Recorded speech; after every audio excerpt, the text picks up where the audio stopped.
What's up to my people over there in YouTube land as well too?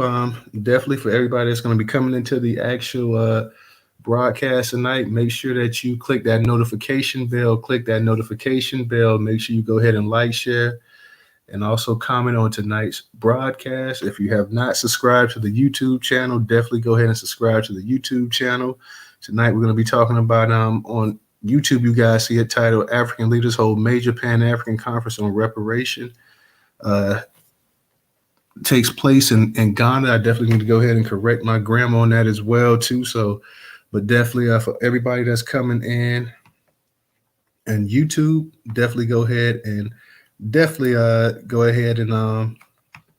check out tonight's broadcast. Like it, share, subscribe, and all that other good stuff. My people on Twitter, we're gonna be starting this thing up in a second. Let me go ahead and fix this title. Arthur, I see Arthur's up in the spot as well tonight. Let me fix this title, y'all, real quick on YouTube because it's bothering me. African is a major Pan-African Conference on reparations. Let me go ahead and fix this real quick because I can't. I gotta go ahead and fix this. Let me go ahead and fix this. Arthur, what's going on with you? I definitely want to get your perspective and your thoughts on tonight. Give me 1 second. I'm going to get this thing rolling in just a second. Yeah, so bear with me.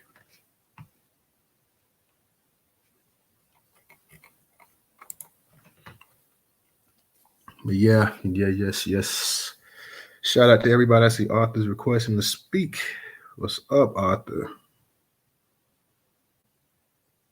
Hey, what's going on, Arthur? How you doing tonight?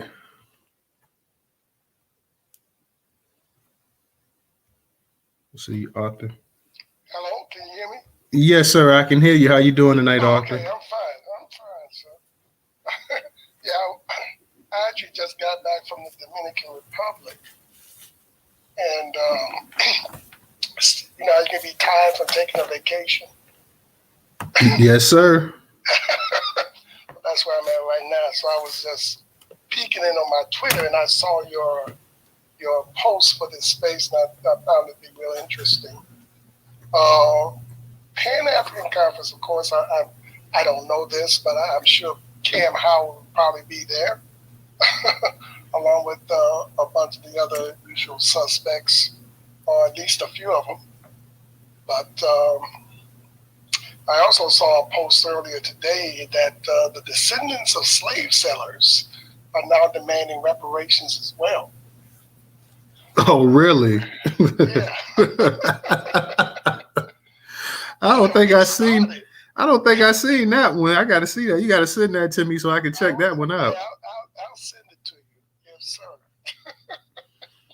That's one thing I will say, boy. The reparation thing has caught on globally. It has caught on with every ethnic group, every nationality. Everybody in the world is now talking about something that none of them were talking about before. So shout out. I see Naheem coming up in the space as well, too. Shout out to Andre. Guys, let me go ahead and I'm going to go ahead and touch up on this article real quick and go ahead and get this conversation rolling. I definitely want to hear what everybody's got to say. Y'all definitely go ahead and tweet the space out as well, too. Pan-African Conference on Reparations opens in Accra. That's in Ghana, of course, Ghana's capital. This is from the Neo Jim Crow. It's up in the actual Jumbotron. It's in the description on YouTube as well, too. It was curated on the Newstoter.com platform from my curation, one of our curation partners, Neo Jim Crow. It says, a Pan-African Conference on reparation payments for colonial-era injustices and slavery opened on Tuesday in Ghana. Attending the conference is the chairperson of the African Union, the AU commissioners, some African government representatives, as well as other Africans from the diaspora. The conference is pushing for reparations for injustices committed against Africans during the slave trade, segregation, colonialism, apartheid, neo-colonialism, and neoliberalism. Delegates are hoping to develop a unified and effective strategy which covers an effective means of securing reparations for Africans, reparations Africans seek. The gathering is the first after the African Union endorsed a recent push for payment of reparations to Africans and people of African descent for historic injustices. The African Union's Commission Deputy Chairperson told the gathering that the reparations are justified and go beyond financial compensations. Reparations are more than merely financial transactions. They are moral and ethical obligation. They represent our acknowledgement of past wrongs and, more importantly, the resolve to make amends. It is a tangible step towards justice, equality, and healing for those who have suffered and continue to suffer consequences of historical injustices, she said. A key champion of reparations in recent years has been Ghana's president, Nana Akufo-Addo, who said the push for reparations was long overdue. It is time for Africa, 20 million of whose sons and daughters who had their freedoms curtailed and sent into slavery, to also receive reparations. No amount of money can restore the damage caused by the transatlantic slave trade and its consequences, but surely this is a matter that the world must confront and can no longer ignore. The entire continent of Africa deserves a formal apology from the European nations involved in the slave trade, the president said. Demand for reparations is anew in Africa, with South Africa hosting the Global African Diaspora Summit in 2012 pushed. British MP Bill Roberio Addy said it is important countries that committed the colonial injustices and the past crimes don't dictate how these reparations are paid. While I am a daughter of Ghana, I am a British politician. The policy of reparation would be made in parliaments like mine, but I do not believe that Western countries should be dictating what is given in reparations. The injustice must stop now. That means reparations must be carried out on the terms of those most impacted. This week's conference will have first ever African committee of experts on reparations to develop a common African position on reparations and incorporate African program of action. Jasmine Mickens from Open Society Foundation urged delegates to present a unified front if results are realized. We are not here to speak and share words of inspiration, but to lead with a collective action. And we take seriously what this movement requires to be sustained. And I'm even more excited about what we would do in days to come. Mickens said delegates at the conference would explore legal and moral grounds for reparation and explore different models of justice. They would also, among others at this conference, develop an action for sustainable justice and process of Africa at the end of the conference. So, you have the African leaders, and I don't know exactly because they talked about everybody from the African Union, the AU commissioners, and African governments, and they say you had people from the African diaspora there, but I'm not exactly sure. Does anybody know, to your knowledge, was there any people from America, any Black people from America there? Because I know we had the last name Mickens. I'm not sure where Jasmine Mickens is from. I'm not sure if she's from actually America or wherever, but be interested to know exactly how many actual Black Americans took part or are taking part in this actual this conference. It started Tuesday in Ghana, and it's very interesting to hear that exactly what they're asking reparations for. Exactly too, they're talking about just not only the slave trade, but everything that went along with it as well too, colonization, segregation. So it's I exactly want to know exactly how many actual Black Americans we had that's participating in this actual Pan-African conference. I know a lot of you guys have certain issues and certain views on Pan-Africanism as well too. So, I guess they're trying to say for one of the first times ever, you have a unified front. And I definitely like to get everybody's opinion about that. Anybody that wants to speak tonight? I see we got a hand up, the Black Vanguard. Go ahead. How you doing tonight? Go ahead and unmute your mic. Hey, what's up, Newstoter? How's everything going? It's going pretty good, bro. How you doing? Good. Long time no see. Yeah. My first time hearing about this though. See, we set the trends all over the world about this reparation stuff. When we start going reparations, and we getting on code, the meaning of it is already on code when it comes to reparations though. So a lot of people all over the world getting on code. Another thing I have about this Pan-Africanism stuff though, but I would say that I'm not sure if there's any Black Americans that's in that Pan-African conference though in Ghana. And also some of them African tribes over in Ghana, like the Sante tribe, the Fante tribe, they was major slave traders too as well. The Sante tribe, the Sante Empire over there in Ghana. So they owe us reparations too for the slave trade too, for selling us as well. And also slave dungeons out there in Meaning Castle, they don't, in Ghana, they don't they don't invest none back in the Black American communities. You got a whole bunch of Ghanaian politicians in America though too. That person, I believe, that got elected in Congress, was he in Rhode Island somewhere? He's a Ghanaian though. He don't go and tell his government. You got a Ghanaian consulate in D.C. in New York, I believe. You don't have the Ghanaian government reaching out to Black Americans, investing in our community, helping us out. So I believe that conference number fake to get our support. Yes, sir. I appreciate that, Black Vanguard. And it's interesting. Like I said, you have a number of things that's in that they're looking for reparations for, injustices committed against Africans during the slave trade. They also mentioned segregation as well too. And we know segregation was something that was over here in the Americas: colonialism, apartheid, neo-colonialism, neoliberalism. So let me ask you this real quick, Black Vanguard, while I got you up here, and Ariza and Arthur, you guys can answer this as well too. They're talking about a formal apology from Europe, and they're talking about resources and everything from Europe as well too. Now, like I said, I don't know exactly how many Black Americans may be taking part in this actual this Pan-African conference on reparations.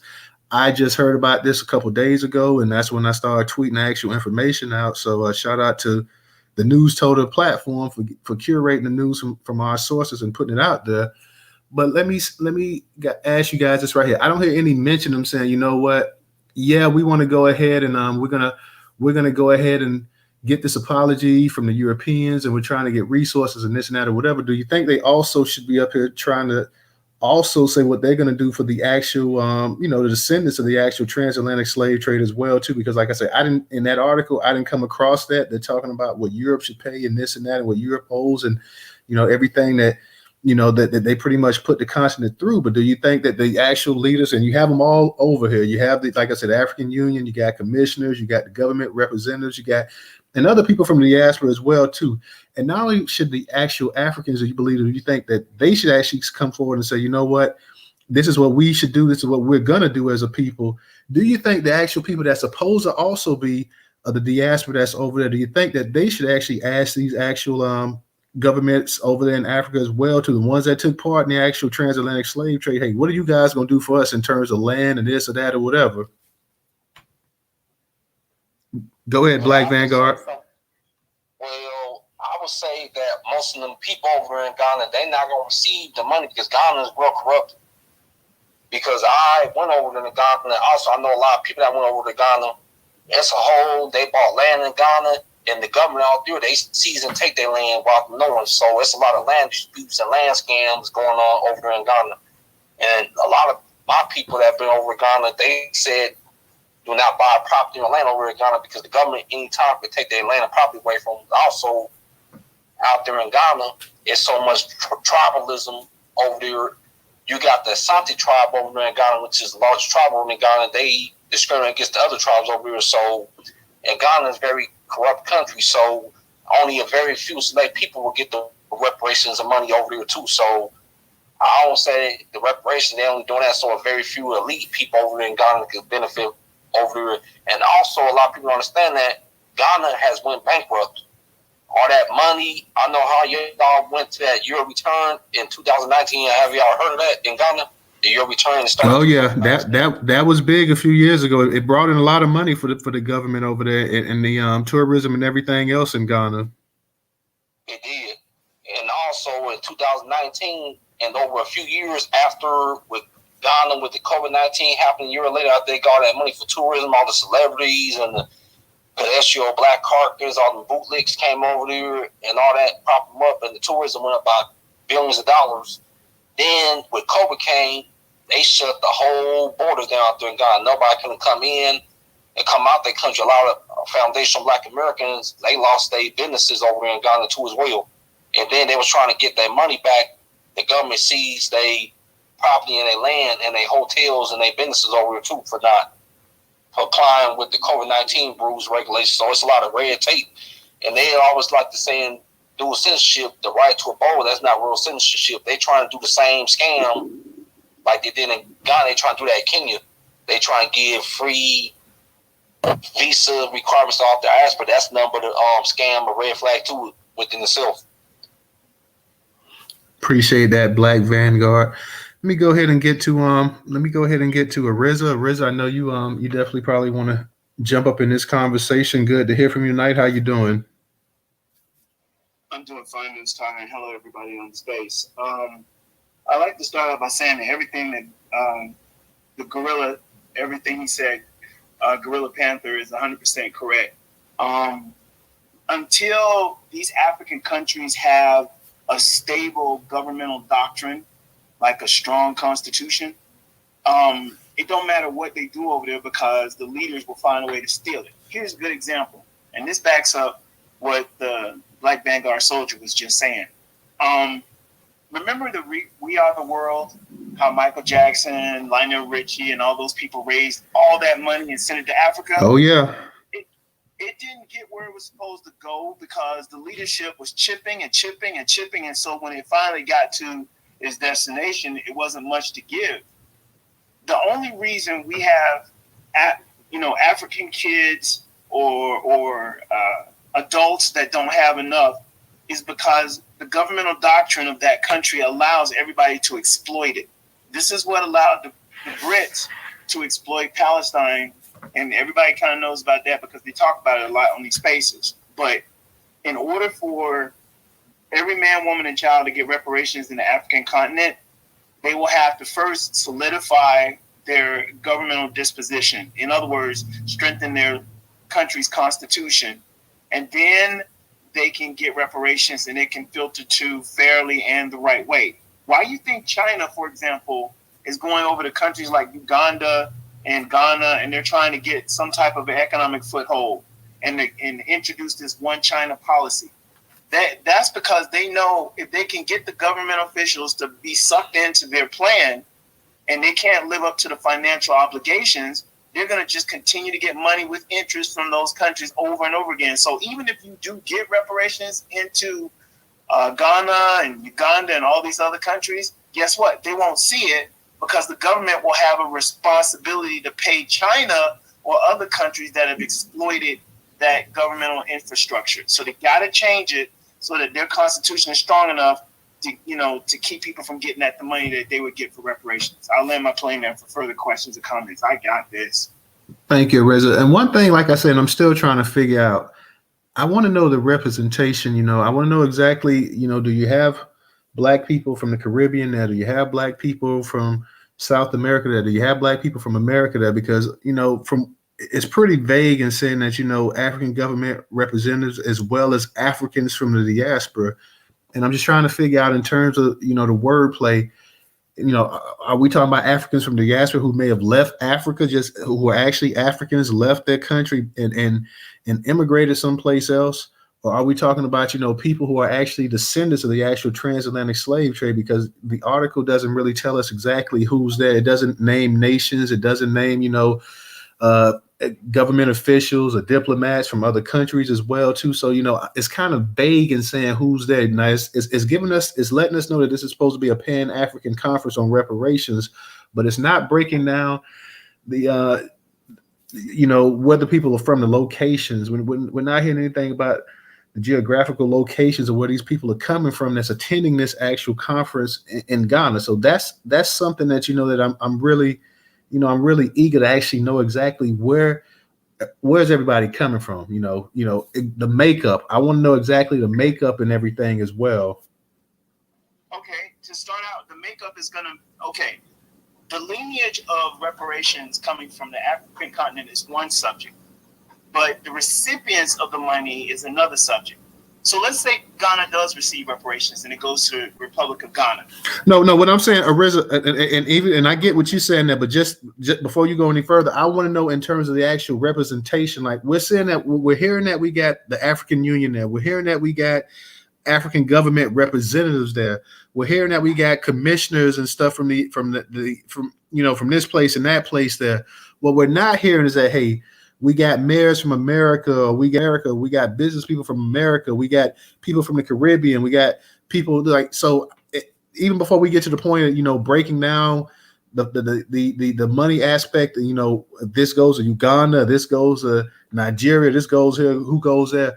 What type of representation is being put on display by the people of the actual diaspora? Is this just solely is saying it's Pan-African? Is it solely just a African type thing that's being put on? Or is it really supposedly Pan-African, where you got all these other black people from all over the globe coming there with a vested interest in it? That's what I want to know. Yeah, by definition, it would be everybody. But I don't think they thought it through. That's what I'm getting at. I don't think that they really figured out what they were trying to do. Like, I think they're riding on our interest in reparations in the U.S., and I don't think they thought it through. Because if you look at the actual number of Pan-African descendants of the continent of Africa, that's going to be a lot of money. So I like to see it. I want to see him do it. I want to see him pull it off. But I'm looking at the engineering behind the political atmosphere of the African continent, and even if they did get it, they won't be able to spread it around because the constitution of these different countries isn't strong enough to filter the financial aspects of it to each and every man, woman, and child that's a descendant of the African continent, of the country in question. That's where I'm going with this. Does that make sense? Oh, that makes perfect sense. And I'm not disputing that, because, I mean, not only, are they incapable in a lot of these governments of actually, spreading out the actual money and filtering it, like you say? But let's be for real. The governments are still under the thumb of a lot of these European nations as well, too. When you look at what's going over there in Niger and everything else, and you look at some of these old French colonies and stuff like that, whose currency is still dependent on France, giving them reparations, all it's going to do is go just directly back into the pocket of the colonial masters that they once had. My thing is this right here, is that we see the actual steam that reparations has picked up in this country, because of what's going on in America.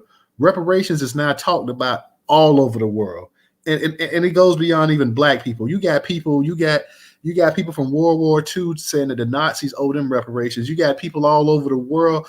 I mean, things even in this country, over in California, where they were talking about people being sterilized back in the day, they're talking about reparations for that. So just the actual talking point, when people, they feel that they've been wrong, the first thing that come out their mouth is that you owe us reparations. So my thing is this right here.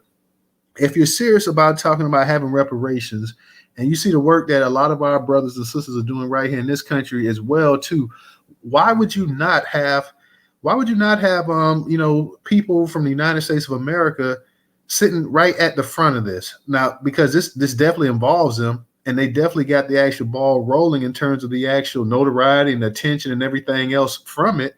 So why wouldn't you have a bunch of Black American brothers and sisters up here discussing this, sitting down with you, talking about what we need to do, how we need to formulate this and everything else? Because let's be for real, they're the ones that's really, really got this thing jumping. Like a lot of the Freedmen brothers, you got them all throughout the nation right here in America, and they're pushing reparations. You got other organizations and things of that nature, people pushing it. We got some politicians now with Marcel and a few other people that's out there that's actually pushing it here in America. It's to the point that now they're having to take polls, and they're trying to gauge the temperature of the country and everything like that, because it's still an uneasy topic with white folks for the most part. But because people have been so relentless in this country, it's beginning to the point that it's now that you have to talk about it. Most of these white politicians, be a Democrat, Republican, Independent, they don't want to talk about reparations, but they have no choice but to talk about reparations, because it's something that's not going to go away. So my thing is, if you're having this Pan-African conference, and we know, generally speaking, that Black Americans, whether you feel Pan-Africanism has been beneficial to them or not, they have been the biggest supporter and the biggest backer and the biggest mouthpiece of Pan-Africanism.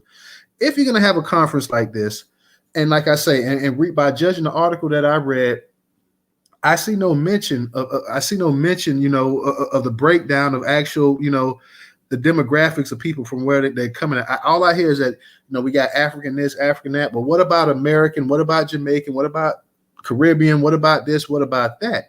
Also, like I say, if you're going to be pushing this like that, and we see the work that people are doing over here, you got people that have organizations that's dedicated to this, that spend a bulk of their time, pushing this. Why did you not, link up with these people right here. If this is truly pan-Africanism, and this is something that everybody said, pan-Africanism can work if we just come together, why would you leave out a key element? Like I say, amongst what I read in that opening paragraph, you should have heard something about, and we got so and so from the United States of America here. I didn't hear that. I'm pretty sure if they would have invited Naheem, I'm sure they would have invited some of the people that's on Twitter that's prominent and reparations. I'm sure they would have invited Marcel or some other people like that, and they said, you know what, we'd like you to come to Africa. We'd like you to take part in this pan-Africanism, this Pan-African conference on reparations. I'm sure a lot of the brothers and sisters would have found a way to get over there and would have took part and would have shared their expertise on the matter. But I'm not. I'm just, maybe I'm missing something here. So, that's the point I'm saying, Ariz. Like, yeah, we can get to the distributing and the all of that, putting the money out there and this and that or whatever. But before we even get to that point, the actual organization, the way things should be formulated, I'm missing a big part of that. When you start talking about the diaspora, and when you start throwing terms in there large like the diaspora and pan-African, that means that you're talking about, linking up with many people or a whole bunch of people, y'all coming together and this and that or whatever. But I'm not hearing that. I'm just, what I'm hearing is like, yeah, we got Africans from the diaspora, but that's too vague. I need to know exactly. I need you to break that down and exactly tell me exactly who from the diaspora, where they're coming from the diaspora. Exactly. We want to know exactly what stake these people would actually have in something like this as well too. And I'm not hearing that. So that's my thing. And yeah, I agree with you with the governments. We know that, that's another reason that they're in debt like that. You got the Chinese over there. The Europeans have never fully ever left. Let's be for real. So you got Russia also coming over there as well too. So exactly what's what? That's what I want to know.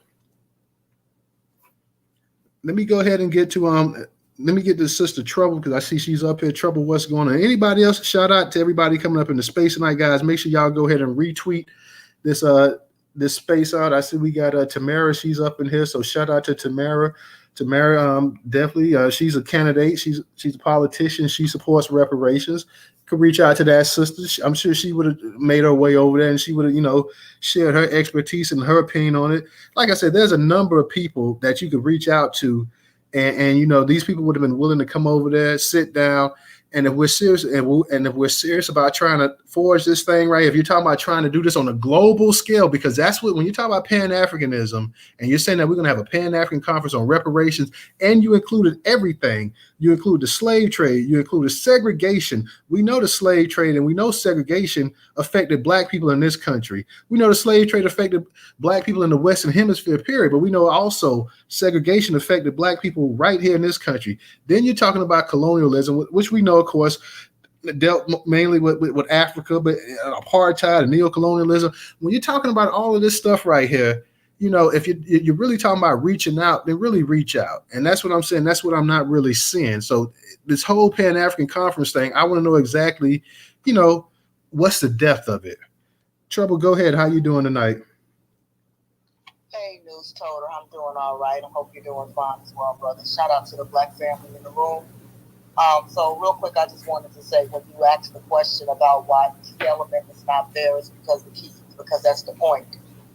And that's the grift right there, is it wasn't meant for the key element, which is us.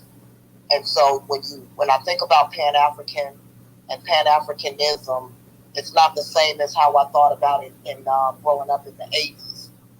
Right now it's about grifting off of Black Americans and anything that we do and locking us out of it. We're always the creators of something, and everybody always benefits from it from there. And so, of course, you wouldn't want that key element there, because the key element is specifically saying in this day and age, in this time frame, that we want our own reparations fight, and we are not fighting for all. We are fighting for us. There's no problem. There's nothing wrong with everybody else fighting their own battles, but ours is specifically different, because we also feel to a certain degree that the African nations, certain ones, owe us as well. They don't want to have that conversation. So the best thing to do is to leave the key ingredient out of it. You've got these Pan-Africanists from here in America, and you've got the handful of those from over in the African area, and they're not going to name the nations who are there, because the only people who are there are those who was down with the grip, those who's there to see if they can get the money redirected back to their organization so they can pocket the majority of it. And I say this without any empirical evidence, but that's just my thoughts and feelings on it. We've been here in America, been talking about reparations for what feels like a millennia. Our great-grandparents were talking about it, were fighting for it, were doing this thing, and nobody else thought it was a reality. In recent times, it has come to what looks like it's getting ready to be a reality, and as soon as that happens, here comes everybody else wanting to tag along, and for lack of a better word, well, I'll just say latch on, but that's pretty much it. They want to latch on and they want to take it over, and there's always been this push for Black Americans to recognize their Africanness, and within that, we need this big move back to Africa thing going on. So if we just build up Africa, but I mean, y'all still walking around with them white things on your head. So that just shows the you're still colonized mentally. Now, we have a lot of colonized people mentally all over the world, but y'all go knee deep up in the colonializationism of your mind, because you still feel like you looking dapper, like Dapper Dan with the white things on your head. So I don't know. I feel like this is a whole farce. I don't feel like even if they would have invited our people to be a part of this conference, maybe one or two of them go just to see what it is, but we, to a degree, I think we already know what it is. And when you ask why is it missing a key element, that's because it's not meant for the key element. It's meant for everybody but the key element. And I'll land on that. All right. Thank you, Trouble. Appreciate that. Shout out to my sister, No Taxation, and Ray. I see you up in here as well, too. Shout out to Carlos. See you up in here, Nat. What's up with you? What's up to Sister Goddess as well, too, Diane? I see a bunch of you QT up in here as well, too, guys. Definitely go ahead and retweet the space out. Black Majority State, how you doing tonight? Go ahead, the Black Vanguard and anybody else. And Arthur, when you get a chance after the Black Vanguard, if you don't mind, I want to get your opinion on this, because I know after I read the article, maybe you may want to add something to it. But anybody that wants to speak tonight as well, too, go ahead. Trouble, she made some great points. Go ahead, Black Vanguard.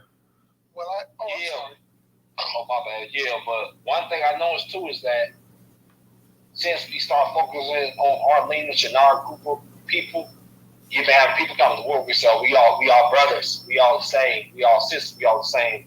Have y'all noticed that too as well? Like when we was rocking the RBG flags, the medallions, the dashikis, the Caribbeans, and the Africans were the very, very first group of people saying, "Oh, you ain't African, you just cross-playing our culture." But now we focusing on ourselves, though. Now they want to start waving the RBG flags and saying we all pan-Africanists, we all brothers, we all sisters, and the fight together, though.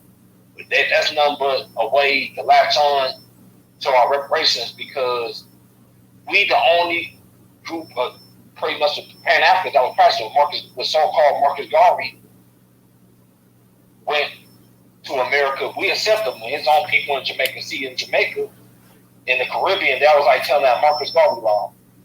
Caribbeans, especially Jamaicans, they didn't have nothing to do with Marcus Garvey. They rejected Marcus Garvey. And then Marcus Garvey, he went to Harlem in New York City, got it started. And then when he went back to Jamaica, his own people ran him up out of Jamaica. They elected a white man as a prime minister over here in Jamaica. So, yeah, that Pan-African stuff is basically fake, though. So I would say, even though they did for the fighters over here in that conference, that would have been no too, because they was trying to get us, basically, they try to get us to support them. And then we support them, but they reap all the benefits to it. That's all I'm giving. Appreciate that, brother. Let me go ahead and get to Arthur. Arthur, go ahead and unmute your mic. Yes. Hold on. All right. So, I totally concur with the young lady and the young man that was just on right before me.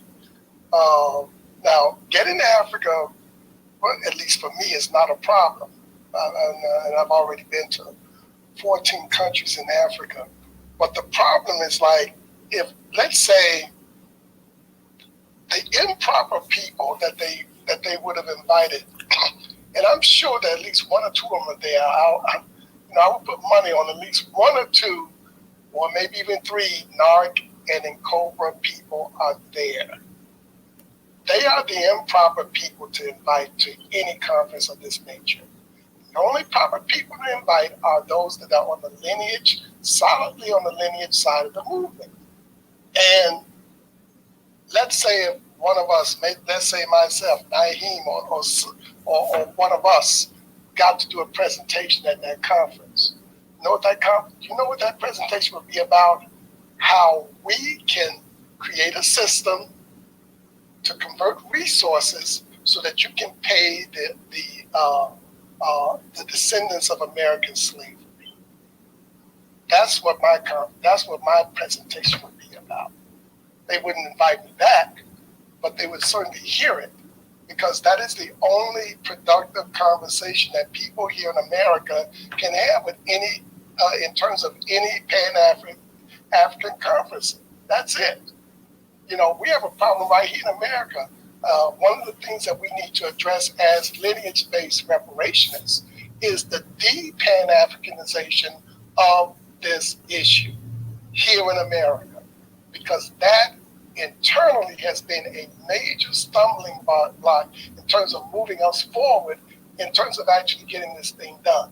So, I used to be a Pan-Africanist, and this was years ago, like maybe in the 70s and the 80s. But now that I see the true nature of Pan-Africanism through what Narcan and Cobra have done in these past few years regarding reparations, I look at it as, if we're not talking about how you guys are going to pay us, it's wasted time.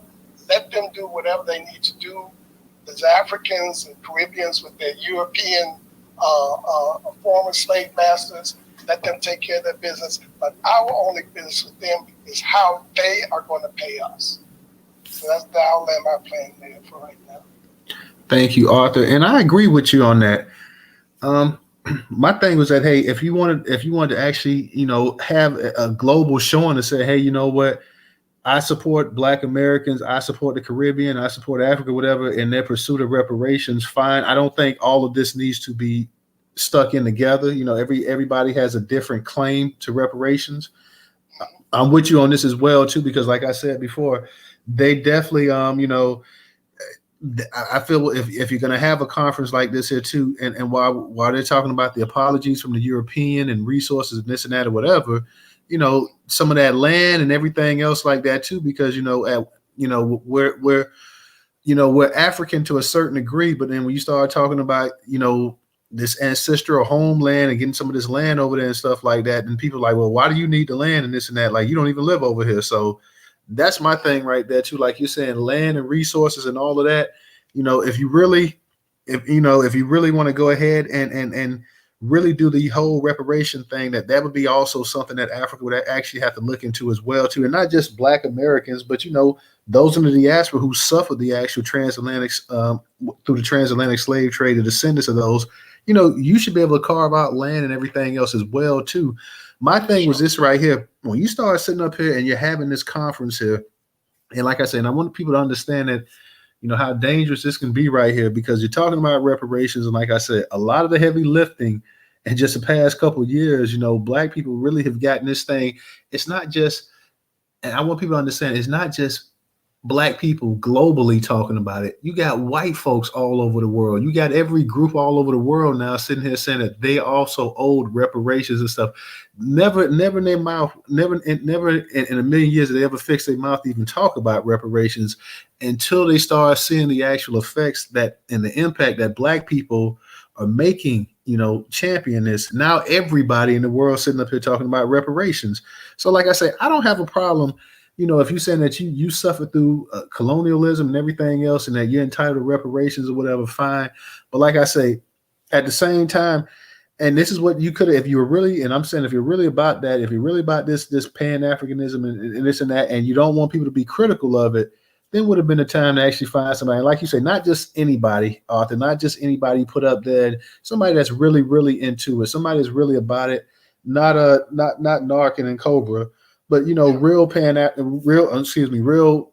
real reparationists. Yeah, but see, you got to understand too, and this is the insulting part, especially here in America, when you get all of these Africans and Caribbeans. They're actually, a lot of them are the face of like Sheila Jackson Lee. What is her face doing there? At the front of Jamaican. She's Jamaican. And if you Sheila Jackson Lee should be leading the way for CARICOM. I agree with you on that. Yeah, do that. You know what I'm saying? But what I'm saying is that if you wasn't at the front end when the lynching and the slavery and the burn downs and all the other stuff if you wasn't on the front end, what the hell are you doing on the back end? Now all of a sudden you wasn't with my grandparent when they was about to put that rope around his neck. Nowhere around. But now that there's a possibility that the country may do something in terms of some compensation, because reparations can never fully repair us. Let's just face that reality. But to the extent that the country can, we should give 100% of that. But what is Sheila Jackson Lee? When we have a reparations conference, what are all these different faces with all these African names doing up on the stage talking to us about reparations? This is a domestic issue, period. No different from the way that we pay for Air Force One. That's not a pan-European issue, paying for Air Force One. That's a domestic issue. Okay? And I don't know how we as a people allowed ourselves to be taken over and run by people that were nowhere on the front end, but all of a sudden everybody's an expert, from this person from Togo, this person from Ghana, this person, Sir Hilary Beckles from the Caribbean, this other guy that represents him every time Narcan and Cobra have an event, he flies in from Guyana to talk on our reparations. And then you got a professor from the Caribbean who says that it's not right for American blacks only to give reparations and leave out those black immigrants that came here. So we have to clean up reparations and de-pan-Africanize reparations. Otherwise, the confusion within the movement is going to be a major factor in preventing us from getting it accomplished. So let me land there. And I agree with you, Arthur, on that too, is that because that's true, because when these Caribbeans and Africans or people that look like us, where they have something that's positive, do something constructive, they make sure they go out the way to make sure that we don't get none of their resources. They particularly said, oh, this is for Nigerians, this is for Ghanaians or Haitians, Jamaicans or Panamanians. They make sure they delineate and make sure we don't get none of that resources that's advocated specifically towards they ethnic group though. But yeah, we have been making a lot of noise to make sure we get Sheila Jackson Lee. Sheila Jackson Lee is relevant in the black community. So we've been clearing a lot of that language and stuff out, because these people, they chose to come over here. They chose to leave their country. We didn't have a choice. A lot of them was already here before the post-Atlantic slave trade. But a lot of these Caribbeans and Africans that left their country, they chose to come out here. Yes. We did it. Yes. And it's nothing wrong for them to choose to come here. I don't protest that. But let's keep things in order. Let's keep things reasonable. Let's keep things in a place where it's more likely to pass, more likely to be funded. If we got a bunch of Caribbeans and Africans in our reparations claim, the racists within the United States Capitol ask a common sense question, and they be right. What the hell are we doing giving money to these folks? They wasn't part of this program. And they be right. What are they doing here? Why did we allow Cam Howard and Ron Daniels to stick in this idea of tiers, depending upon when you got here as a black person? we have to make sense within ourselves so that we can make sense to them. Well, Arthur, let me ask you a question, because we see a lot of times that we want to say that the actual when it comes to reparations that you need to be on the what is it, the 1870 census. Are you in agreement with that? Yeah, I do agree with that. At least 18, because that means that you were definitely here enslaved. No Caribbeans were swimming across the sea to get in and under those conditions. You know, and it's like anything else that you do in this country. You need paperwork. You need a path to get what you need in this country. And this reparations issue, as far as like eligibility, is no different. The Darity standard is quite fair and quite simple. You know, have at least one ancestor that was enslaved in this country. Have your paperwork showing that you have self-identified as one of us for at least 12 years before a reparations program is enacted.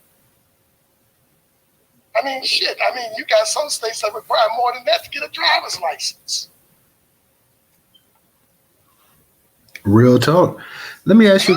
Let me ask you this real quick, Arthur, because I know we were talking about the resources that Africa would actually owe Black people as well in this country. And just speaking about Black people and not all the other Black people in the diaspora, I know when we look at the actual number amount for what reparations should be given to Black people, we generally hear anywhere from $15 to $20 trillion. What do you think the continent, or and not even the continent, but what do you think those nations that took part, and of course those nations are no longer here, but what do you feel that, I guess you could say, Africa itself owes Black people? If you had to put a dollar amount, how many trillions would you put on that? Well, that's a hard question to answer, because I'm not an economist, so I would leave that in the hands of the experts. But in lieu of an actual number, let me answer the form that it should take. Most of these countries, like was pointed out earlier in this conversation, have currencies that are still attached to their former European colonizers. I wouldn't want that money. I would like for our government to negotiate certain resources that could be converted into money, and those resources would be allocated at an agreed upon percentage. Like, let's say Nigeria, oil; another country, gold; another country, diamonds; another country, or a mix of bauxite. A mix of different resources that other countries, including the United States, normally buy from these places. But in our case, it would be agreed upon that a certain percentage of those raw resources would come to America, to be converted into, of course, useful things by the same companies that buy those resources from Africa anyway, and that money be diverted to the general reparations fund. Does that make sense? It does, because like you say, currency, they actually control the currency and everything else. And we know how up and down the dollars are and everything else. Will land also be something that you would be interested in having over there as well? No, because the property laws are not strong enough in most places in Africa right now. Land is a good idea, and it's understandable. But because of the legal situation in Africa, in most countries, as far as property protection, I wouldn't trust that aspect. I would like to have it, but I don't trust it because it's not secure. Your property rights are not secure in most African countries. Yeah, and you're right about that too, Arthur, because I've been to like 9, 10 different African countries too as well. Like you go to like countries like Tanzania. Yes. If you're not a citizen there, you only can lease the land for like 99 years. So the only countries in Africa that got strong property laws over there that protect people is South Africa. That's one of the only countries over there you can buy property over there that the government will take your land over here. Because they laws over there to buy land and buy property similar to like it is in the rest of the world. So right. I would say South Africa, maybe Botswana. Those are the only two countries. So okay. yeah. South Africa, Botswana, they're the only two countries in Africa where you can buy property while you have to worry about the government actually taking seizure your property land. Like the but in Ghana's not a good place to buy property though, because a lot of land scams, and then there's a lot of property tax frauds and scams going on in Ghana. Ghana's definitely not a good place to buy property and land, because I know a lot of associates and family that bought property over here, they lost their property stuff when 2020 came, after they shut the whole world down when it comes to that whole pandemic. Right. See, so that's the only problem that I would have with land being given to us over in Africa. I'm going to say this right here. I don't think anytime, real quick, I don't think, I know we're saying that we definitely got to keep our distance away and just solely focus on the reparation thing here in America for Black Americans. And I agree with that. But I also don't think that this is going to go away anytime soon. I think you're going to have more African nations, and you're going to have more nations, dark nations, Black nations, whatever you want to call them, throughout the world that's going to start championing reparations as well too, and trying to, tie everything in together, because you already have it, like you say, in this country, with Narcan and Cobra. So, and think if it's going on in this country and people see the success that you have in terms of getting the media coverage and everything else, I think that this is going to be something that's going to be sticking around for the foreseeable future, to be honest. Yeah, I mean, these kinds of occurrences, and I do agree with you, will continue to occur. But as far as like how much they influence what we're doing over here internally, that decision is up to us as a people. Because the only thing that pan-Africanism, as far as like its injection into the domestic reparations movement, all it does is it just confuses things and adds additional complexity to this issue that doesn't need to be. It's complex enough by itself without the additional inputs of Pan-African thought. So that is something that we can control internally. But as far as these, I mean, hey, this Pan-African conference over in Africa, hey, if they get their reparations popped off before we do, fine. That means there's more resources for them to hand over to us when we get our issue together, as far as our conferencing with these people about what they owe us. Absolutely. It'll be interesting to see if we ever, because I haven't really so far, and I know we're focused on the United States, getting reparations. There hasn't been a real campaign to say, you know what, Africa, we expect you guys to go ahead and kick it in as well too. So I'm sure eventually that'll be coming down the road as well too. Mm-hmm. Oh, well, and that's fine. I mean, we can say a lot of. I refuse to work to do the issue over there. We have 40 million people right here. Our population here is larger than many African countries. We got more than 40 million people in the United States that we need to get on call.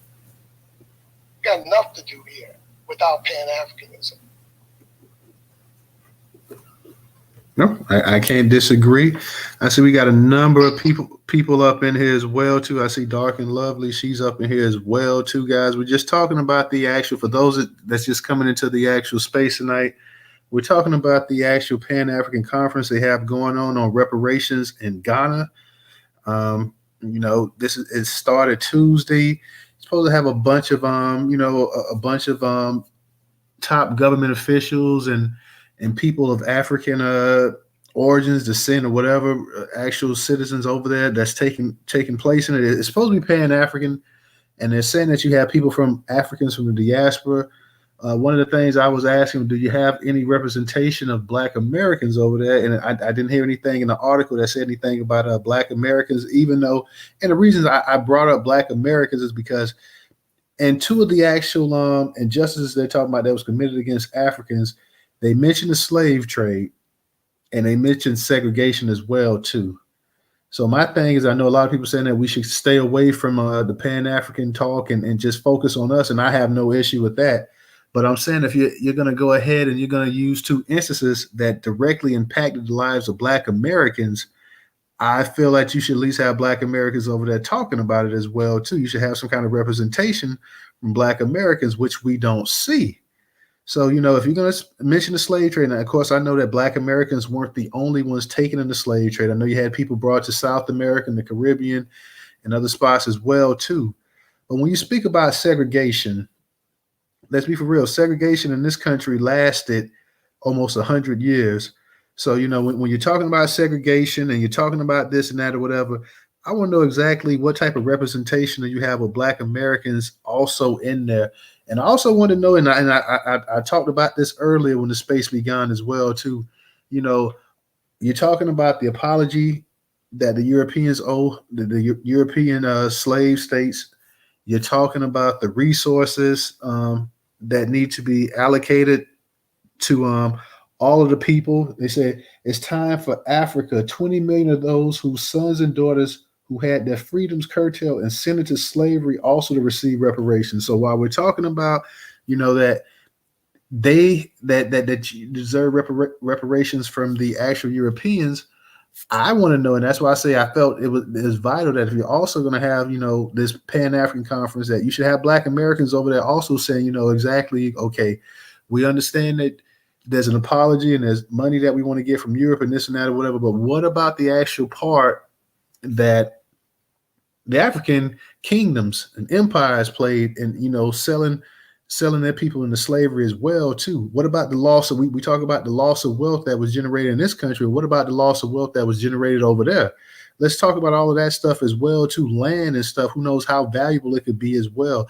So what are you guys going to do exactly in terms of making things right as well too? And that's something that, that's why I believe you have to have Black representation at something like Black American representation at this. Like, yeah, I know you want to talk about the Europeans, and rightfully so, because there were tribes over there that did not take part in the actual slave trade. But for those that did, there should be some breaking off of money, land, like Arthur said, resources and things of that nature. I know Arthur said resources.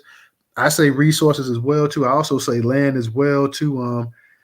And the reason I say land is that, hey, we can, with your government and this and that, if you're going to do reparations, if you're willing to do reparations with these actual European nations and stuff, we can go through your government laws or whatever. We can have these 99-year leases and everything else and have them renewed or whatever whenever they end or whatever. We can find a way around that to actually get the land as well too. The resources and the land is something that I want.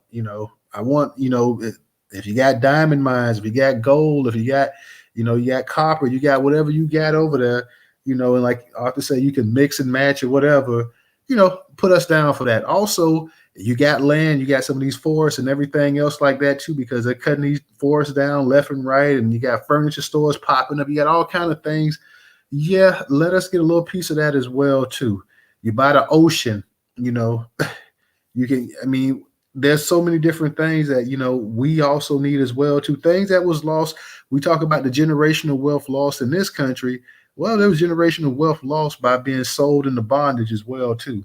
So yeah, go ahead and get your apologies and get your money and get everything else from the Europeans, but also remember as well too that it's not going to cost you anything to go ahead and hand over some of these resources in this land as well too. So that's where I'm coming from, and I definitely understand what you're saying, Arthur, in terms of the red tape and all of the politicking that goes along with this land and stuff like that as well too. But I'm saying if you're gonna do reparations, there's gonna be politicking anyways as well too. So we might as well politic.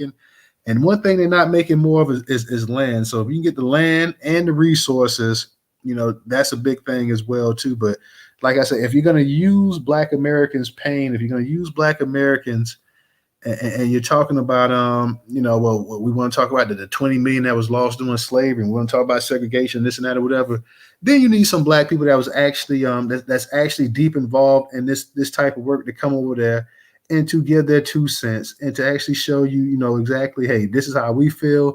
You guys, we're not going to interfere with your reparation claim. We're not going to interfere with anybody claim with colonialism or apartheid, anything like that. As melanated people, we support you. We expect you to support us. but your support doesn't lend you to tell us exactly how we're going to run this, because we've been doing this longer than you. So we're going to go ahead and we're going to take care of business on our own. We appreciate you as melanated people standing up globally in support, and we will stand up globally and support you. At the same time, don't undermine us. We won't undermine you. We haven't been undermining you. We're going to do things as we see fit. You do things as you see fit. And, you know, in our nation, in our country, when we're talking about reparations, we're talking about reparations directly for the people of chattel slavery. Get your people on board, even your people who have immigrated to this country, and let them know as well too that the Black American plight for reparations in the United States of America is solely for those that are descendants of chattel slavery. You know, let them know that, hey, you're fighting on their behalf to get what they can get in their land back home in Africa. But as melanated people, we will stand behind them. We will stand behind the ones in the Caribbean, the same thing. And you meet with the people over there in the Caribbean, the CARICOM people, if they're over there doing the Pan-African conference in Ghana, you let them know as well too that, hey, you know, I know it's been a little bit of back and forth and this and that, hey, that you deserve this as much, but no, the people, all our Caribbean folks that's in America, your reparation claim is with CARICOM. You will sit down, you will stand down. When the Black Americans are sitting up talking about their reparations in America, you will support them. And you will not say that you're not gonna include yourself into the actual reparation claim, because that claim is not your claim. When those people were slaves, when those people were in segregation, going through Jim Crow, when their families was being ripped apart and everything else, we were not in this nation, so we have no claim to that. That's how, if you're really talking about the Pan-African thing, that's how you should go about handling it. And like I said, you ain't got to sit around and sing Kumbaya, oh my Lord. You don't have to sing We Are the World or any of the other stuff. You just sit up here and you just tell it how it is. Because we would definitely go ahead and say, hey, we have never once tried to interject ourselves and said that, hey, you know what? Anything that you guys get for being colonized, we should get a piece of that, because we weren't there.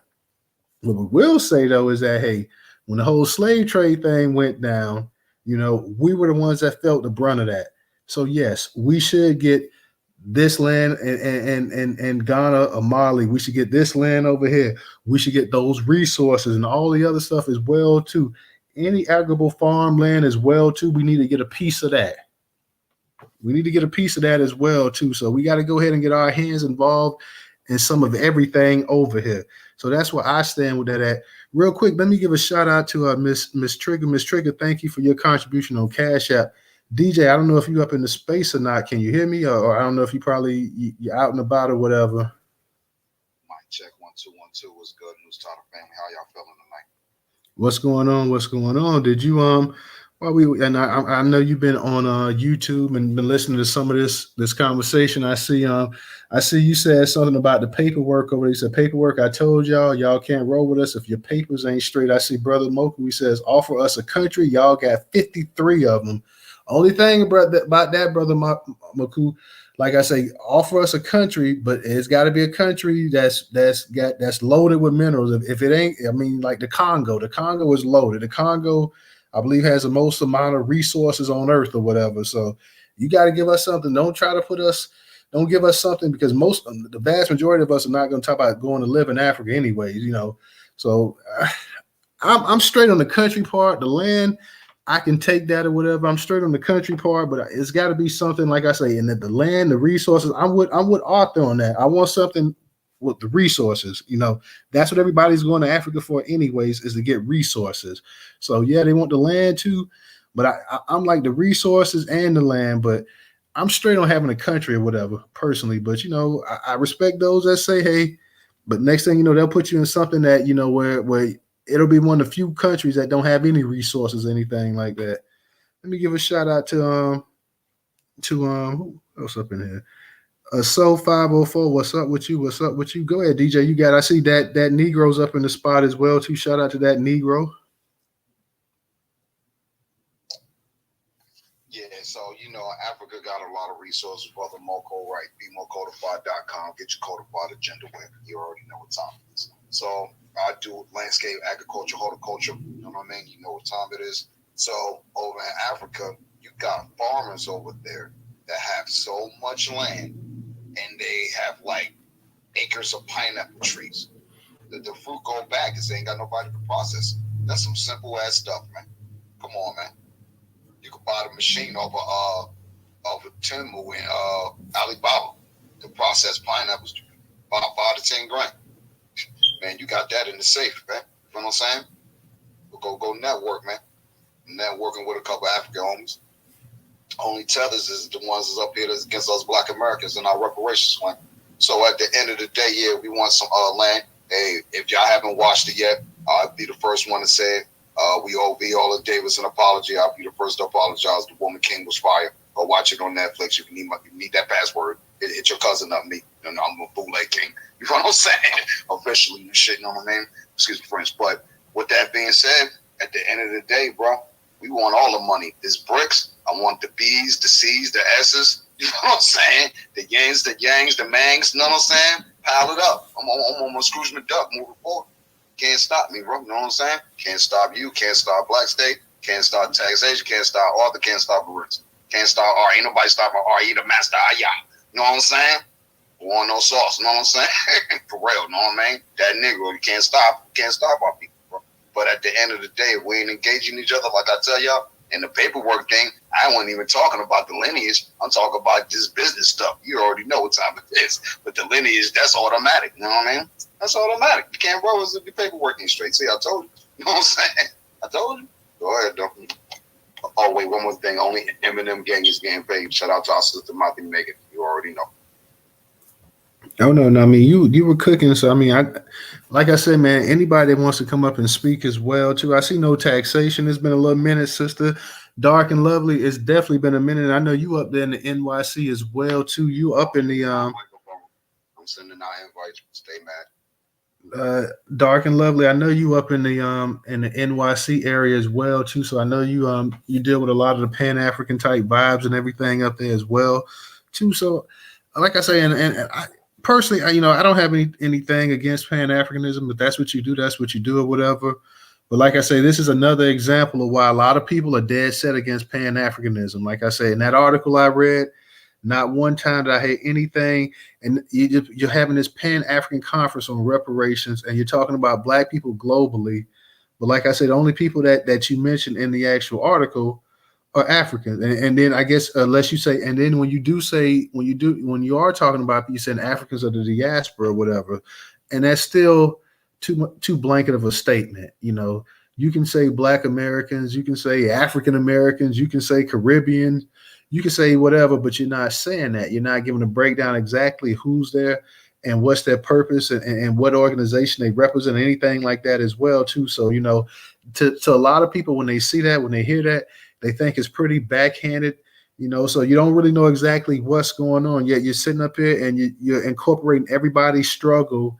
But at the same time, like I say, it's solely, it's just about Africa or whatever. So, I mean, that's an issue there. That's a problem right there as well, too, guys. For everybody up in the space, guys, definitely the YouTube channel is up in the Jumbotron. Go ahead and definitely go ahead and subscribe to the YouTube channel. For my people that's on YouTube, make sure you guys share out tonight's broadcast. Definitely go ahead and click the notification bell, because YouTube is not sending out notifications. Once again, click the notification bell, people. Definitely go ahead and share it, leave a comment. For those that can support us on Cash App, $Newstoter, $Newstoter. Newstoter is the largest Black-owned Black American news media curation platform today in America. Once again, $Newstoter, $Newstoter. For those that do not have Cash App, we have the PayPal and Venmo up in the Jumbotron.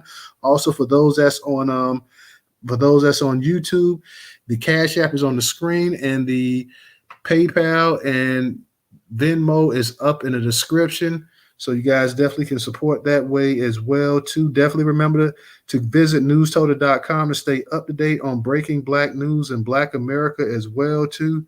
Definitely go ahead and visit newstoter.com, the largest Black-owned Black American news media curation platform today in America. Go ahead, No Taxation. How you doing tonight? Hey, News, I'm doing good. Hey, DJ, Arthur, Trouble, I Am Black, and everybody in the room. Y'all ain't heard from me in a minute because I have already started celebrating for the holidays. I started November the 1st. And so I've been a little bit under the influence lately. plan to be that way again. Okay, they got all these specialty stuff in the liquor store there. I'm getting shopping in the liquor store like it's an actual place to be every day.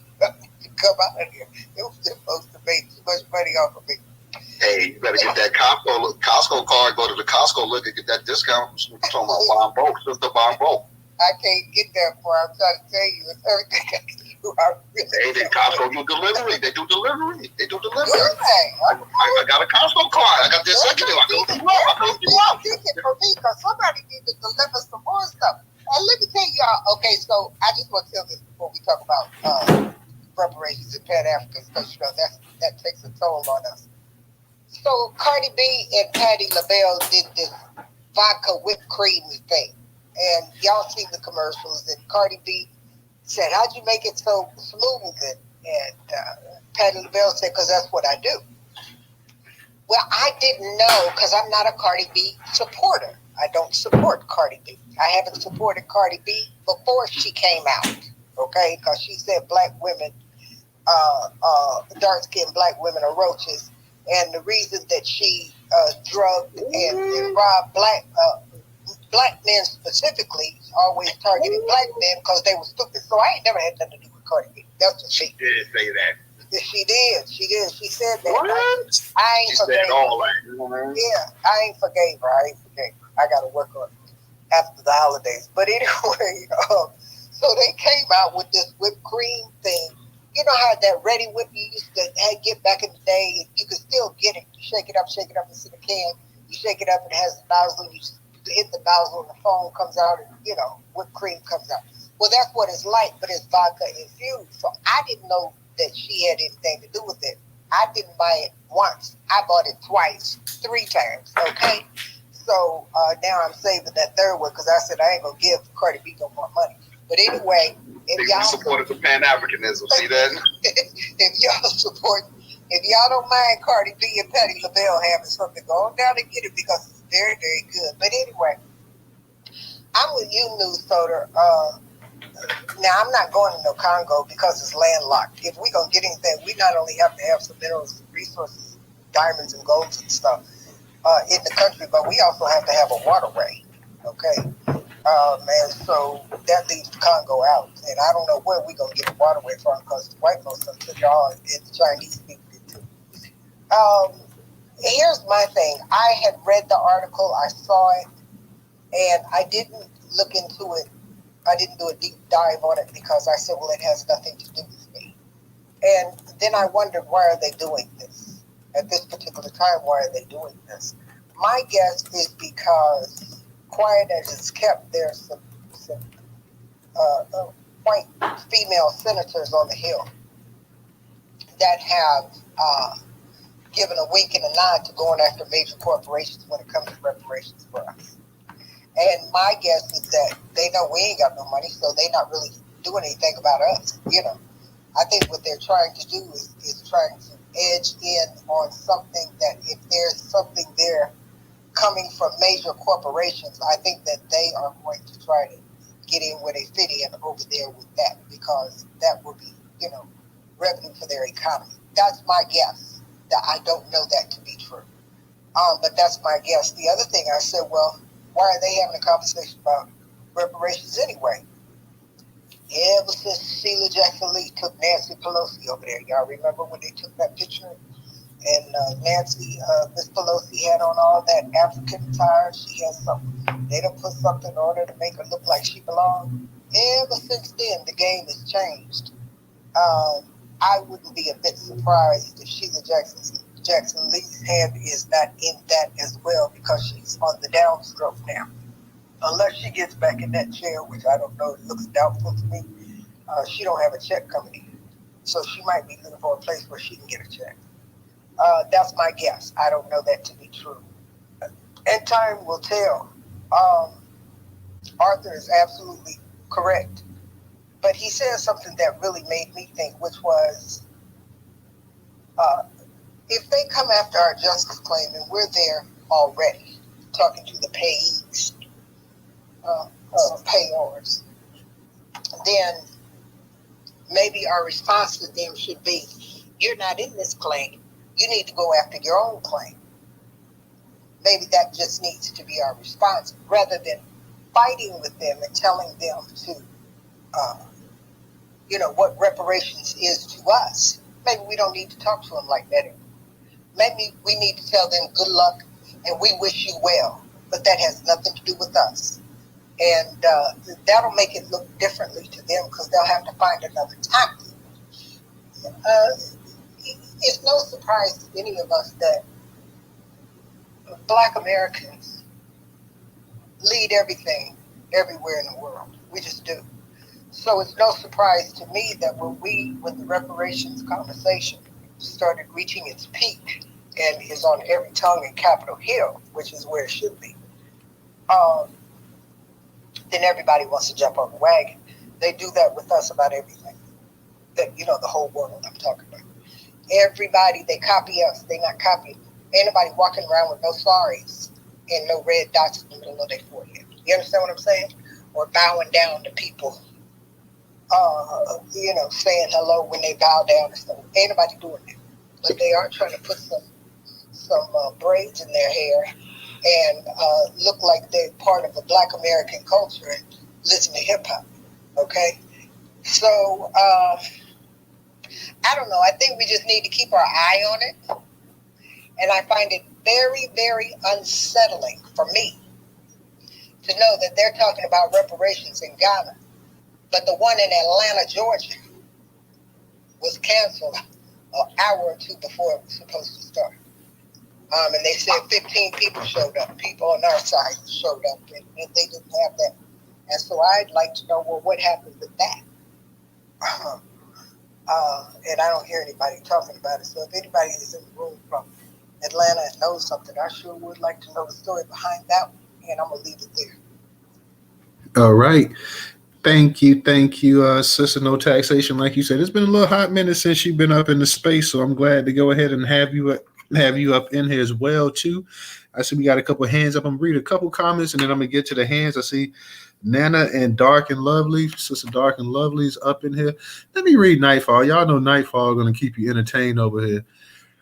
Of course, Nightfall, he wasted no time. The brother just got up in this over there on YouTube, and he's already lighting up the comments section. He says, "Where have Pan-Africans been all this time? FBA been hammering the drum for reparations. These are the same people who, when the train started, were telling us that we wouldn't get it. It's asking too much. We don't deserve it, etc.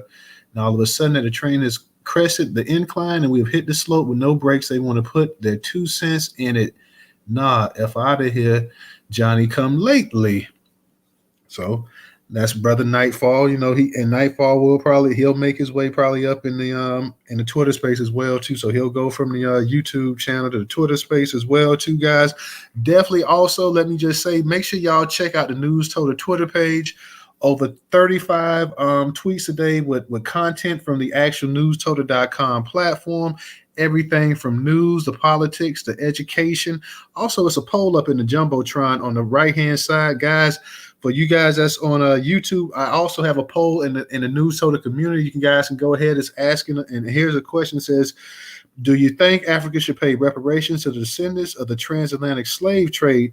Over here, the poll on Twitter says we have 170 votes. So, guys, make sure you go ahead and vote. It's up in the Jumbotron. It says 86% says yes, 8% says no, 2% says not sure, 4% says maybe. So definitely go ahead. We got 170 votes. Let's see if we can go ahead and get some more votes as well too. Like I said, make sure you guys visit the Newstoter Twitter page here on Twitter. Over 30 some odd articles a day. But you'll find even more articles on the site. That's why I say visit newstoter.com to stay up to date on breaking Black news. Also support Black media and support Black content and support Black business. You can do that by just donating $1 on Cash App, $Newstoter, $Newstoter. I know $1 may not seem like a lot, but it does help out. It does help. So $Newstoter, $Newstoter. If you do not have a Cash App, we have the Venmo and PayPal up in the Jumbotron as well too. Again, we have the PayPal and Venmo up in the Jumbotron. Support the largest Black-owned Black American news media curation platform today.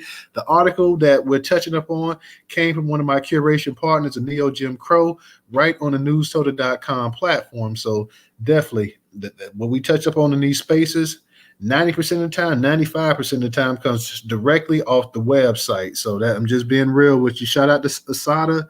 Shout out, thank you for your contribution on Cash App as well too. Let me go ahead and get to Nana. Nana, go ahead and unmute your mic. Hi, thanks for having me on. I'm Ghanaian, I'm in Ghana. I'm not looking to tell you guys what to do because I know that's a thing in most of these spaces, but I just want to kind of clarify a few things. One, this president that we're looking at, this president is a prime enemy of our people.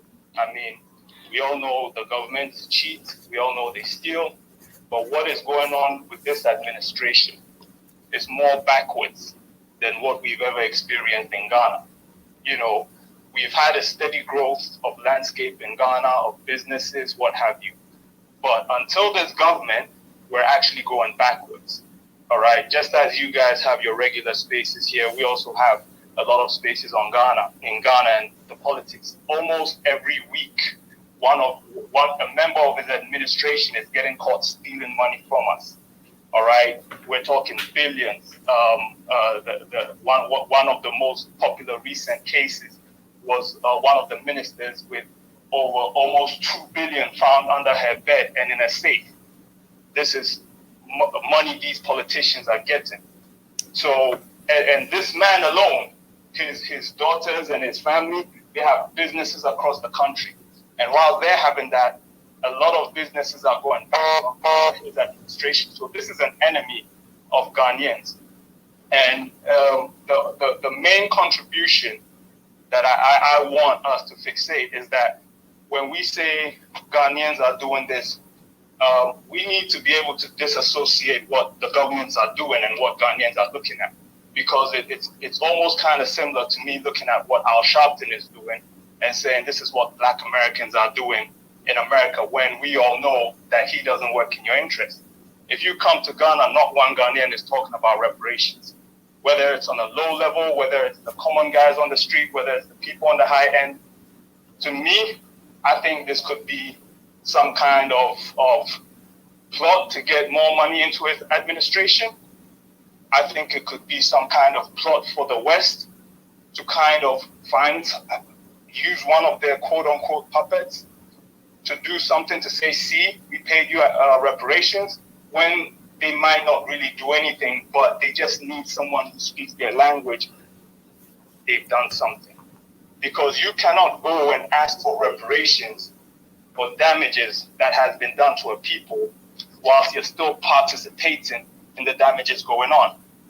And you're reaching out to the Caribbean, and as you said, it would be good for him to reach out to the African Americans. But how are you not reaching out for reparations for the Congo? How are you not reaching out for reparations for what's going on in Sudan or the countries that are still overtly exploited? This puppet, and I'm watching my words because it's a recorded space.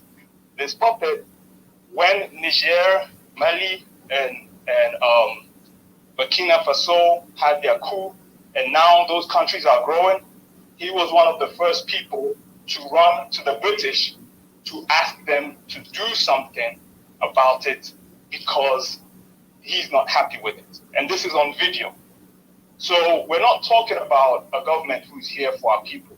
This is not going to be reparations the people, because Ghanaians, as I said at the moment, we're not thinking of reparations. We're just thinking, get this exploitation of our back. So 9 times out of 10, this is a nothing burger. This is probably something that's just going to sit on his legacy. So people are going to wake up one day and be like, oh, he's the guy who got reparations for Africa. And maybe they'll just put something small in his pocket for him to pretend that they've done something. But also from another perspective, okay, when we talk about, African Americans deserving reparations for and all of that, no problem. But from our perspective, Okay, outside of being colonized, right? Just you had slavery, then you had your post-slavery days, your Jim Crow days. We had our colonization, then we also had neo-colonization. So we've been living in countries. It's not a matter of we have resources and the white people say, okay, you continue working on your country. We're going to steal your resources and go away. No, we have been exploited to dig those resources up for them. We've been exploited to work for their companies, build their brands, take their brands international, purchase their leftover goods. So we've also had a shitty end. You look at Congo right now, in their history, billions of people were murdered by the Belgium. They have things cut off from Sierra Leone, Liberia, different countries. And we've seen what's happened with some of the other countries as well when you talk about South Africa. And then what about the stuff that we don't hear because the media just ignores it? All right? So a lot of stuff goes on. So when we talk about reparations, although Ghanaians are not talking about reparations, these governments are like what? Slave catchers or the overseers? And that's all that's happening. This is not Ghanaian people. This is not Nigerian people. These are governments that are here to serve the purpose of the West. And do I believe African Americans are all reparations? Yeah, I do. I believe it in the form of land. Because African people, except for these particular leaders we talk about, haven't really benefited from that. So when I say I believe it in the form of land, I'm talking about it from one point of view. Imagine we look at the prison population of Black America, and we take all the Black people who've been arrested and we ship them onto a land. And then one day they come and say, hey, look how many Black policemen, how many Black prison wardens, how many Black security guards were involved in capturing us. The Black people in America owe us reparations. Even though you had no benefit and you know that those were house Negroes that were working against the total people. So I'll just close that there. There's no African umbrella of slave catchers. It wasn't like a nation that our job was to go everywhere and catch slaves. Some of the people who weren't slaves probably just got away by the skin of their teeth. You know, so when we talk about it, and we talk about it like a whole continent was just selling. First of all, we don't even know if most of those stories were true. But anyways, that's up for what people want to believe. The last thing I just want to make, or the main point I just want to make, is that these guys don't represent anyone. This man is a #1 thief, and that's his role. He's here as a puppet. Ghanaians are not talking about reparations. We're not wearing braids in our hair to be like AA. We're not listening to hip-hop. People here listen to dancehall and Afrobeats. Hip-hop, look, I'm not dissing it. I'm more of a hip-hop fan, but I'm telling you what's here. But at the end of the day, this is what's going on. This is not a representation of us. And I understand how you feel, but when you see something come out and you see this nation has done this nation, that's like seeing the Haitian government has done that and this, and then you believe that's the intent of the Haitian people when we know it is. It's the same thing here. So I just wanted to add that to this conversation. I think this is a nothing burger. I think this guy is either just trying to get more money in his pocket in a coalition form, or they're trying to cover for the countries, the Western countries, so before his term is over, he can put something in his resume as though they were able to get reparations. But until you stop what you're doing now, how can you tell me you want to repair the damages from the past when you're still part of the damages now? It doesn't make sense. So I'll just land over there. All right, that was pretty interesting. Let me ask you, Nana, are you over here in America or are you back in Ghana? I've never lived in America. I'm in Ghana, but I work with a lot of reparations organizations in America. 20 years ago, for about 10 years, and in 10 years, I kind of parted ways.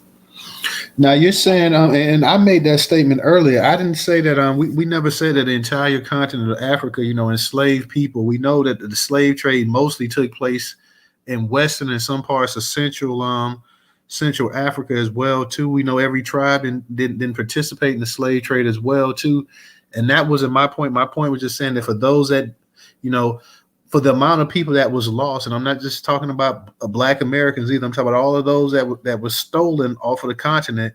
That they should receive some kind of land or something back on the actual continent itself. I know you were saying that. Now you were saying that they're not talking about reparations in Ghana. That none of the African nations are talking about it, because I see articles and stuff popping up that you have different nations and stuff talking about reparations and stuff. That's not going on the continent. The people, the general public, no one conversation is not reparations is not a topic to anyone, even most of the activists. I'm not saying they don't want it. I'm just saying that we're not even at that stage yet, because we're just trying to get out of the exploitation of the government at this stage. We've not even started talking about who should repair us. Do you get what I mean? So when they come out and the government starts talking about reparations, then this is something outside of the people, if I'm making sense. Okay.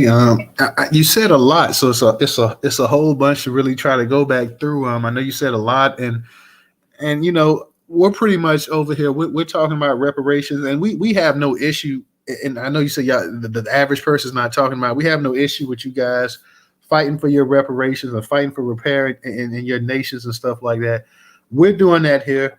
And the simple fact of the matter is, like I said, this thing started popping up, and it's talking about a Pan-African conference in Ghana, and we're assuming it says that the African Union, and you had African government representatives. It didn't say what nations they were from. It just said African government representatives and AU commissioners and African Union and things of that nature. And it also said Africans from the diaspora. So it really never pinpointed and exactly said what nations that people were from, anything like that. It was pretty vague for the most part.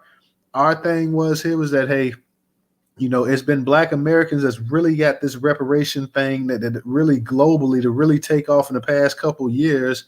And if you were having something like that, and you were talking about the slave trade and segregation on top of colonialism, apartheid, neo-colonialism, and everything else, that it would only make sense to have Black representation there. Let me ask you a question real quick, and I know we got Dark and Lovely with her hand up.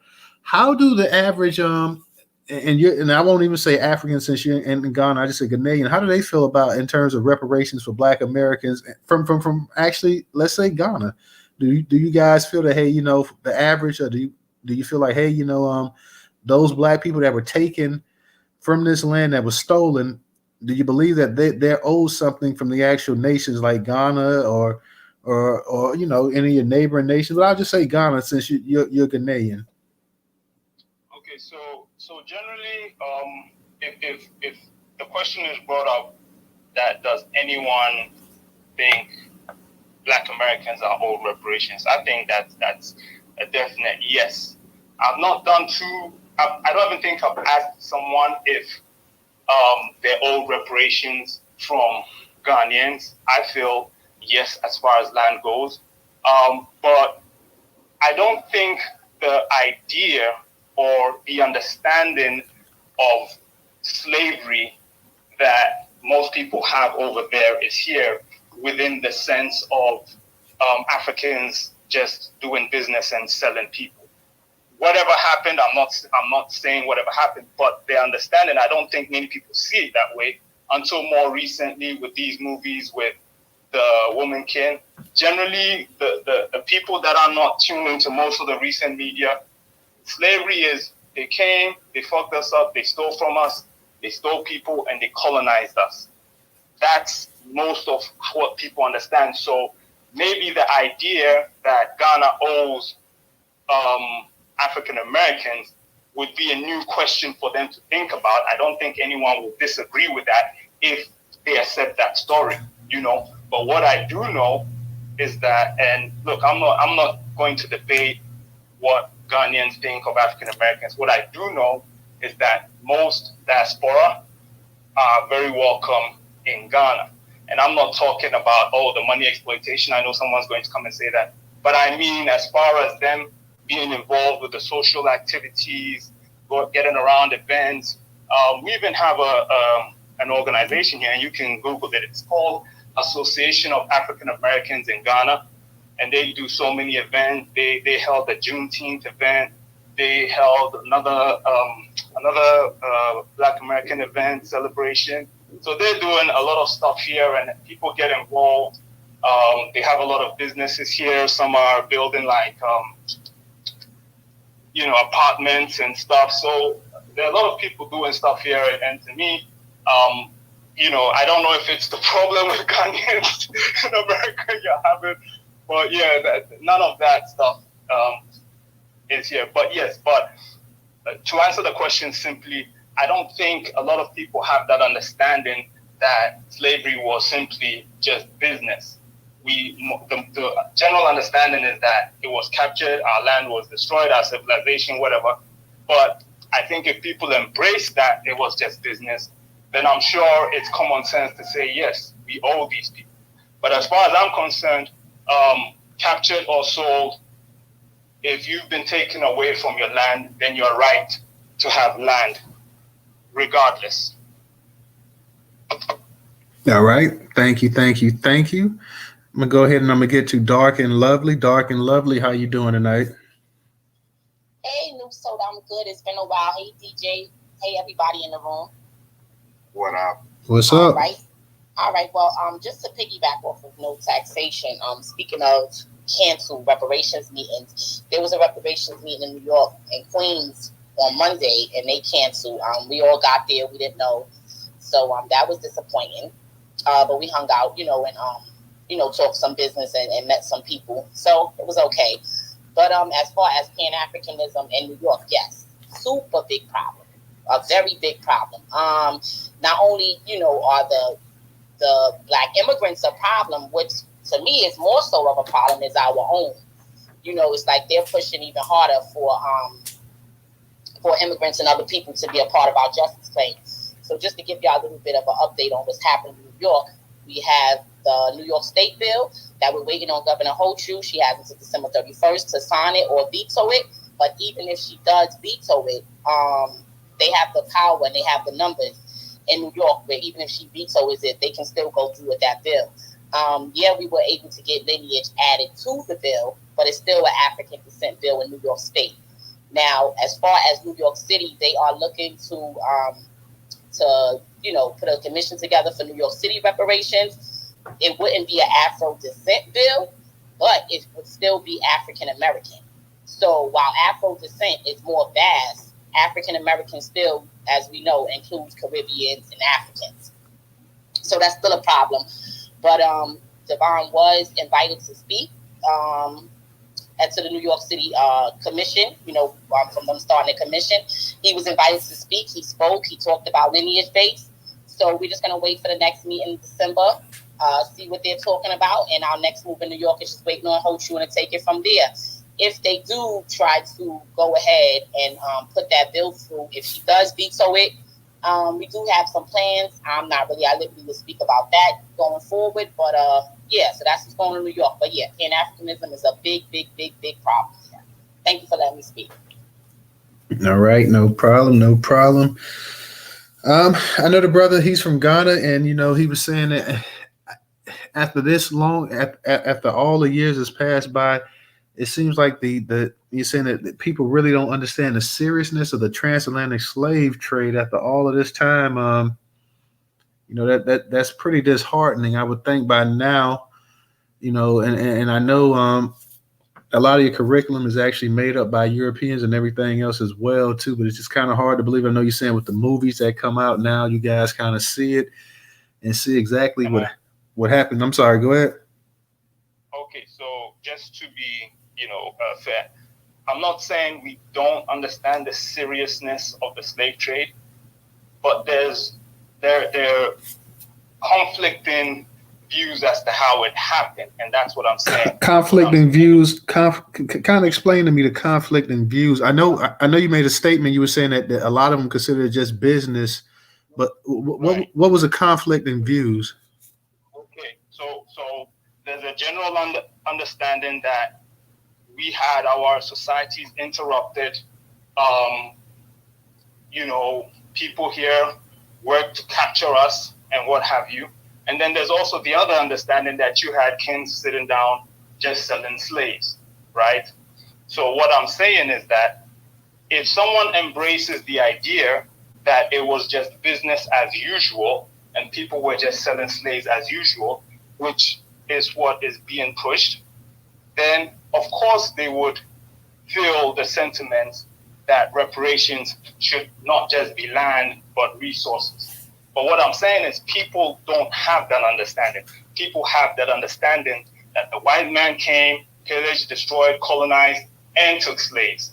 So we're not having that understanding that, and don't get me wrong, I'm not. But I mean, but they had to understand, not to cut you off because I'm gonna let you finish, but they had to understand that, yeah, the white man, he pillaged, he came over, he took slaves, but he had to have a lot of help. He just didn't come. He just didn't come in the interior of Africa by himself and just start throwing nets over people and dragging them and back to the boats. He had to have people that was that helped him, that was obligated to go ahead, because I mean they did business, they traded and everything else. So it wasn't simply just he came over there and he had to have some people that was down with him as well too. So they do understand that part, that you did have kingdoms that actually participated and actually, you know, did business with the Europeans.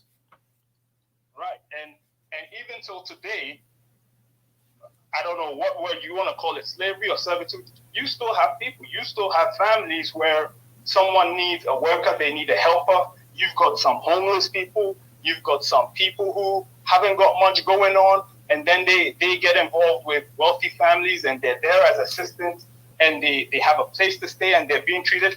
There's lots of that going on. Now, could that also be called slavery?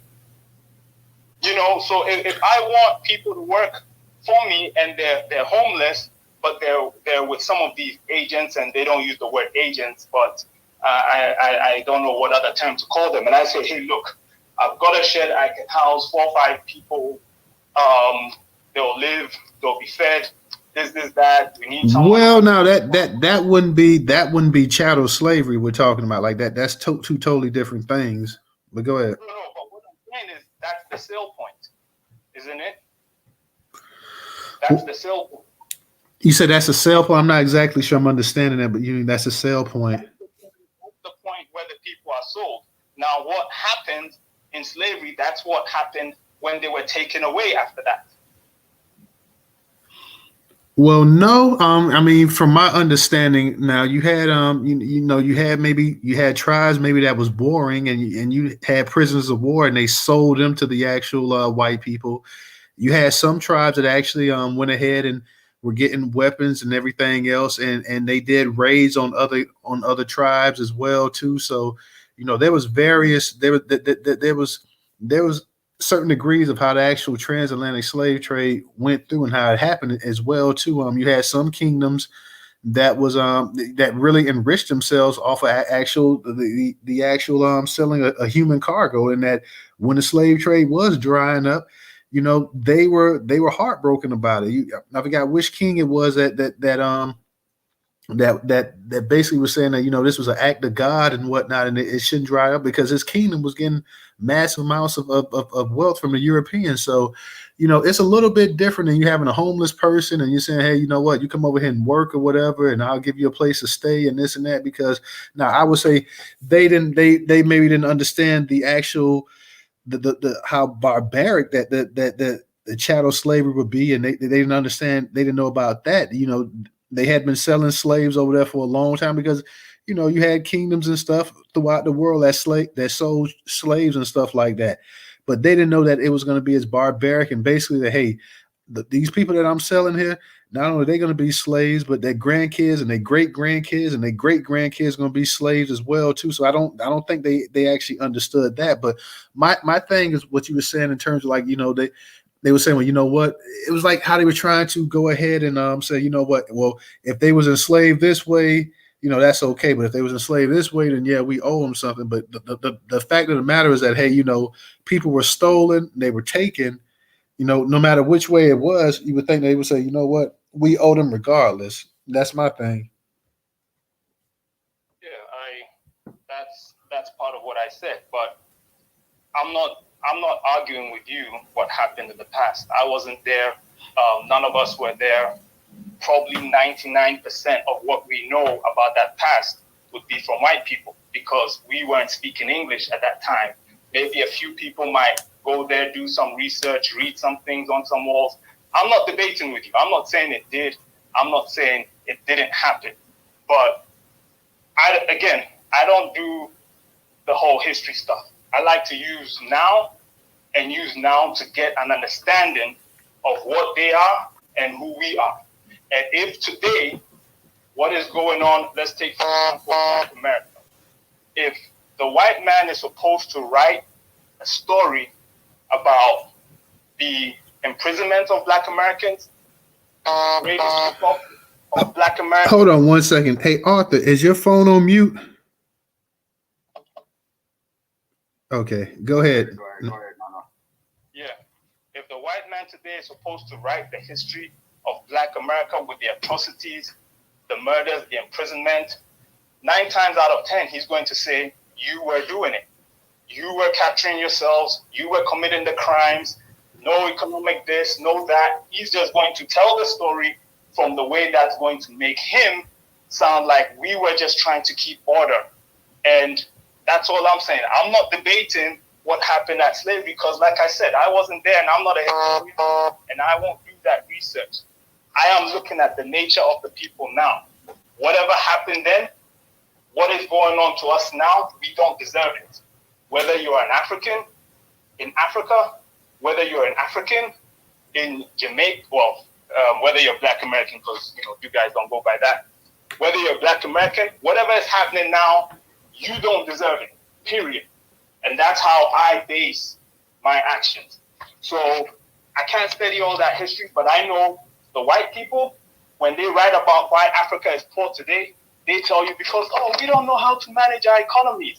That's what we were hearing until the past 6 years when people started getting more conscious on social media, and then they realized, that famous saying, Africa is not poor, it's whatever. But before we got to understand that, they were telling us the same story that we're poor and we just don't know how to manage ourselves. So who knows what else they're telling us that we don't know? That's how I take it. And all I know is that's him and this is us. If you want to believe that they came there innocently and we were just sitting down waiting to sell slaves for umbrellas and what was it? What did they say they gave us? Some whiskey or something? If you want to believe that that's what we did, I won't debate you. If you want to believe they came there with guns and we didn't have any ability to overpower them, I won't debate you. But this is what's happening now. And this is what I know of them now. And this is what I know of them doing in the Congo right now. This is what I know of them doing in Haiti right now. This is what I know of them doing in Black America right now. This is what I know of them doing in Ghana right now, working with puppets. So to me, I'm not going to believe that story that these guys were just voyagers and then they just landed there and saw some slaves and be like, whoa, you got slaves? Can we take some to America? I'm not going to buy that. Yes, they're going to have culprits, just like how they're imprisoning Black men for modern day slavery. They have culprits. They send their Black policemen to your communities. They have their Black prison wardens. They have their Black snitches to call the people out who are doing good things in your community. They have culprits to go through your peaceful community and start drive-bys and disrupt your peace. They have culprits to damage your businesses when it's growing. They have culprits in everything. But if you want to use that to say this is the nature of Black America, then that's on you. If you want to use that to say this is the nature of Africans and Africans, I won't debate you. You have the right to. But I'm just saying that this man is a nothing burger. This president has nothing to do with the interest of Black people. If they do work through something and they do get reparations, it has nothing to do with the benefit of any Black person anywhere in Ghana and Africa and Caribbean. It's probably just going to be some scam to sit on his legacy and release these white people of the fact that they're owing us. All righty, you said a whole lot there. I'm gonna go ahead and move it around. I see we got a new speaker up here, Hudson. Let me go ahead and get to Hudson. Hello? Oh, you're really low. We can't hear you. You got it. Do you got your headphones on or something? Yeah, I can. Yeah, if you got a Bluetooth, take it out. Okay. Twitter updated today too, y'all, or X, whatever they call this crap. Yeah, it updated today, guys. So I know if you have an Android phone, it updated. So definitely go ahead. Let me go ahead and get the dark and lovely. And then we'll go ahead and we'll get to no taxation again. Go ahead, dark and lovely. Thank you, Newstoter, for letting me speak again. I just wanted to ask Nana just a couple of quick questions. I wanted to ask him what organization did he work with in the United States for that he said he worked with for 10 years, and how did he get involved with the organizations if he's never lived in the U.S., and also if he thought Africans and Caribbeans should get reparations in the U.S. Can you hear me? Yeah, I can hear you. Go ahead. I worked with the African People's Socialist Party, which is more of an underground revolutionary movement. I worked with the International People's Democratic Uhuru Movement, and I used to assist with the African People's Revolutionary Party, APRP, APSP, and NPDUM. And I did it when I was in the UK because they had branches in the UK. So I was working with them doing a lot of stuff on police brutality in the UK because it was bad at that time. And I also helped a couple of them build branches in Ghana before I moved back to Ghana. So obviously the head of the NPDUM is Omali Eshitela, who in the recent news, I think he got arrested for saying something about Russia, and the US didn't like it, and some other Uhuru members were arrested. So that's the organization I was involved in at that time. Okay, yeah, okay. Thank you for letting me know that. And also, do you think that Caribbeans and Africans should get reparations along with Black Americans in the U.S.? So again, I don't want to say anything to have people coming at me. I've got my own personal understanding, and going on that, to me, I believe we are property, just like the diamonds, just like the gold. I think our biggest resources outside of intellect, outside of the resources, the materials, is our human labor. I think that's the most important thing that they want from us. That's probably why they haven't annihilated all the Black Americans. That's probably why they make sure there's a certain amount of immigrants that move into the European countries. They need our labor. They need us for their economy to strive. So believing that we are property, first of all, before we raise the argument of reparations, we have to raise the argument if they're even going to let us outside of being enslaved for their economy. And particularly speaking to, the areas in Africa here I can touch on, but particularly speaking to... Not to cut you off, Nana, because I don't normally do that, but just getting to her question, like what she said, do you believe that, that Africans and Caribbeans should get reparations along with Black Americans in the United States of America? My personal understanding, if it does come, yes, but I don't think it's coming, and I think we will be very fine if they just get off our backs. I think Black people will flourish if they just get off our backs. So my personal struggle is getting them off our backs. The organizations I've worked with, they were 100% for reparations, and as I worked with them, I supported it. Okay, so but you support reparations, but do you support reparations solely for Black Americans in this country, or do you think all Black people should get reparations in the United States of America together? Well, I guess it's how you calculate it. If America was involved in something in Nigeria, then America owes. No, I mean, we know right now the reparations. We know Black people are fighting for reparations for slavery. Do you believe that all Black people who came over here and immigrated to the country deserve equal reparations with Black Americans who built the country? Not equal. No, I don't believe they deserve equal, because obviously it's a different story. If you construct a bill that pays people reparations for slavery, then those who are affected by it should get that reparation. If you build a bill that construct reparations for Jim Crow or imprisonment of black people, then that's a period that affected a different number of people, then they should get reparations for it. But that even if we're talking about Jim Crow still, 97, 98% of the people it was impacted by Jim Crow is still Black Americans. Right. So then Black Americans should get reparations for that. If we talk about anything that happens afterwards, so it depends on who's fighting the reparations battle and what period they're looking at, what bad deed they're wanting reparations for, and the people who were affected by it. I'm not really a reparations guy. I just want to get these niggas off my, these white people, I'm just trying to avoid saying certain words and I'm ending up saying other words. I want to get these guys off our backs because I believe,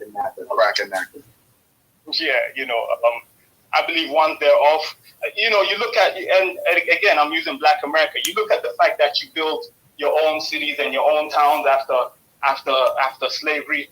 If these guys weren't on your back, you would have already flourished, regardless of reparations. But they're making sure that your growth is stunted, destroying your farms, gentrification. If they weren't on your back today, you probably wouldn't even be talking about reparations. And I'm not saying you don't deserve it, but I'm just saying your cities would be so far ahead, you might not even be, it might not be a worry. But that's the stage I want to get through first. And I believe if they pay us reparations, they're going to crash. I think if they even let go of us, they're going to crash. All righty. I'm going to go ahead and move it around. Let me go ahead and get to no taxation. No taxation. Go ahead and unmute your mic. And DJ, hold it down for 1 second for me. Isn't that interesting? That was very interesting. One of the things that I learned from that little exchange in that conversation that Newstoter, Nana, and Dark and Lovely just had is that, as per usual, it shows us that we, Black Americans, FBA, freedmen, Negroes, us, are very forward-thinking people, and we're way ahead of the game.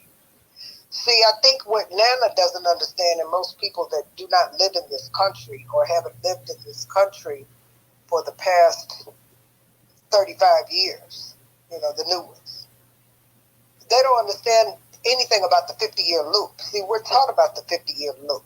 Every 50 years after a generation grows up, white supremacy comes and attacks us. This is the reason for reparations, because we're trying to break out of that 50-year loop. We know we can thrive because we survive under white supremacy.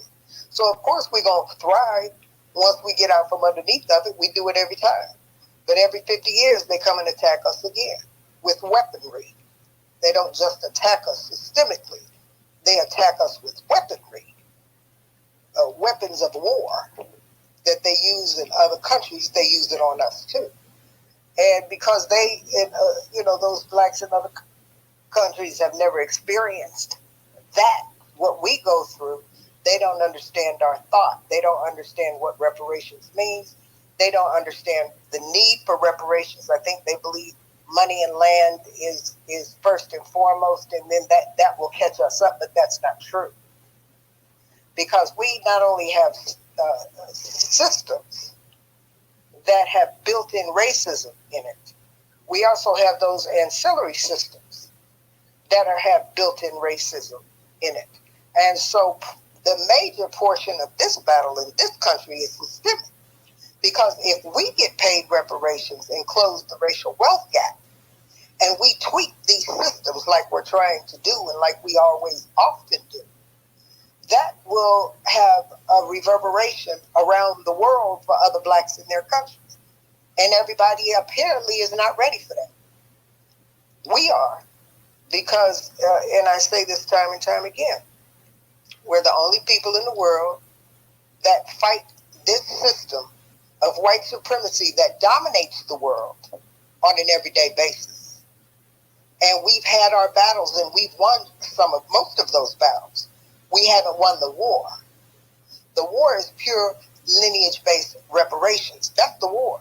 because the fight in this country will always be the white man versus the black man.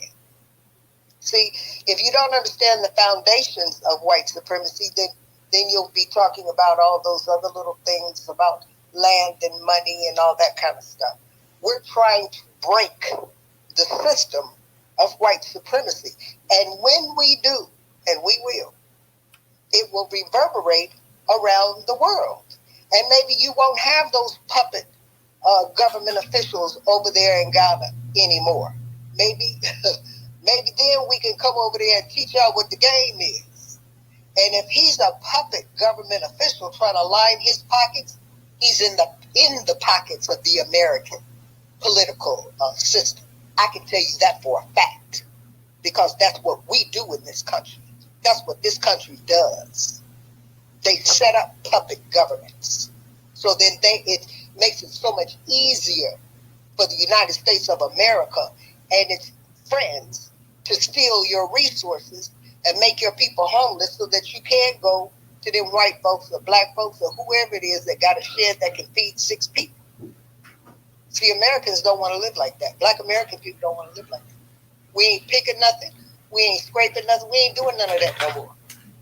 That's why we always thrive and succeed in life.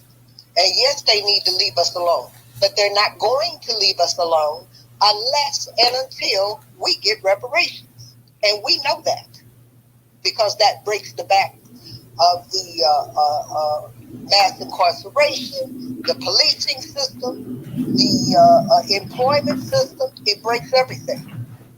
And that's what it's meant to do. And anybody from another country that doesn't understand the premise of that, then you have to dig a little bit deeper. You have to dig a little bit deeper, because what you're talking is really on a superficial level. See, we've done all of that. We don't have any problems over here. We don't have that. That's why they're shooting us down in the street, because we don't have that. We have deeper problems than that. We're breaking the back of white supremacy, global white supremacy, because the United States of America is the war machine for the world, see. And we got something to do with that too. Black Americans do. And so that's why we fight, because we know once we get on top, it's going to break a lot of chains around the world. That's why they fight us so bad. And that's why you all need to be on our side, helping us with our fight, because it's going to help you in the end. And then we can do trade and do business and do all those other things the Pan-Africans is talking about. See? And that's the way the game goes. And I'm going to leave it there. Thank you. No taxation. I'm back. Hey, just real quick, taxation, pineapple machines, they range from anywhere between $80 and about $20,000. Trouble in case y'all thought about getting me one for Christmas. You feel what I'm saying? So we can send it to the African cousins and we can start ripping these pineapples all year long. Go ahead, though. Sounds like We're going to make white folks pay for it. Then we're going to do it.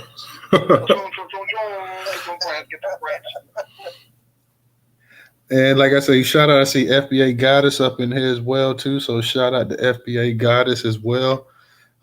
Shout out to everybody that's up in the space, y'all. Make sure y'all go ahead and retweet the space out, and definitely come on up here if you guys got something you want to say as well too. Like I say, also support us on Cash App, $Newstoter, $Newstoter. Newstoter is the largest Black-owned, Black American news media curation platform today. I'm gonna keep saying it because it's true. Newstoter is the largest Black-owned, Black American news media curation platform today in America. Check out and I know that Negro. I'm gonna put it up in the jumbotron. I thought I put it up in the jumbotron, but he has a that Negro. What did you have? He had another change of petition. Let me go ahead and put that up in the space. I'm putting that up in the jumbotron. So give it a second. It'll be up there in a second. But y'all definitely I retweeted out. Definitely go ahead and support that Negro as well too, and support Black-owned business. You can do that by supporting Newstoter, $Newstoter, $Newstoter. If you don't have the PayPal, if you don't have the Cash App, we got the PayPal and Venmo up in the jumbotron. Same for my folks on YouTube. You can support us with the Cash App and the PayPal and Venmo is up in the actual description. Definitely thank all those who have supported as always too. Let me go ahead and get to Shay. Shay, go ahead and unmute your mic. Yes, Sean, thank you for letting me speak. Shaw, my bad. No worries, no problem. So I like what the sister was saying. I mean, I agree with a lot of what she's saying, and even the conversation with Nana and you, my brother. Those nuances did come out, and you guys covered some points to make people think more nuance about the slave trade and that kind of thing. So I'm glad that those things are starting to come out instead of it just being, black or white. But I want to add this part to what my sister was saying. I think that our plan A should be something that would be what we can do as a people now, because we shouldn't underestimate ourselves and our abilities to integrate our economies, or grow our economies, grow our institutions in our community, and this can be done on a collective level. We raised a large amount of us gave input to Obama's campaign. He had like $1 billion or something like that. I don't know what the numbers is, astronomical. And he was getting the twos and fews from a lot of the regular people, not just African Americans, but a large amount of us put our twos and fews into that pool, and we can do that for ourselves. That should be our plan A. And we should continue to go after reparations. But we should not put all of our money on just reparations, because what happens if it takes longer than we want? What happens if it doesn't happen at all? What happens if the economy crashes because of capitalism and so forth, the fiat currency and inflation and all of that? It will reset and become something else. But what happens with that? That's going to interrupt the reparations. So we need to have that as a plan B, and not hinge our existence, our future, on reparations only, is what I'm saying. So, and another thing to think about in terms of the 50-year cycle is the one I'm aware of is like the 30-year cycle. And I see it happening right now in my community that I grew up in, where every 30 years they begin to gentrify, our communities, and we have to move to somewhere more remote and then start all over again. So that's a plan that they do too, and that is not necessarily where what happened in Ferguson or what happened with the riots in LA.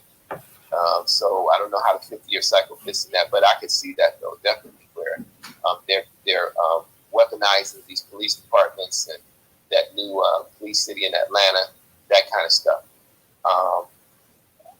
The pan-Africanist spirit, I'll land on this point, is one that can work. I see you guys starting to think globally, which is important. The pineapple machine, that's great.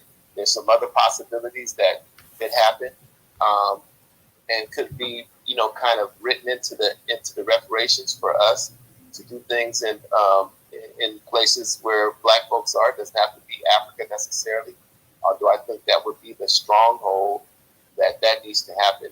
But it could be somewhere else. It could be wherever the resources. It could be Haiti. It could be Panama. It could be. So those things we need to be looking at. But certainly, everybody always says we can't do anything globally unless we deal with our own self. And here's the part where we have to realize and take responsibility.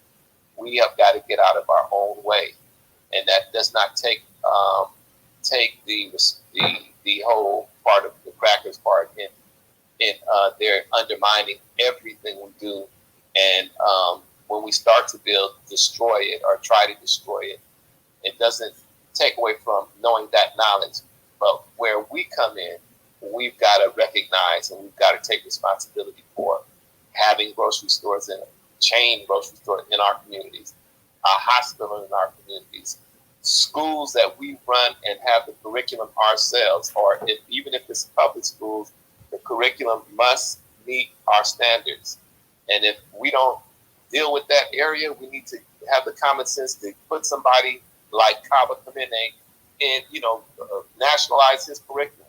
He's one person, but he's a master teacher. Nationalize his curriculum, and that curriculum needs to be in every place where it is black folks. We got a number of black folks, and if we don't, we take our kids and put them in one school so that curriculum deals with them. I'll land my point, but anyway, that's my input. Thank you. All right, thank you. Let me go ahead and get to Dark and Lovely. Yeah.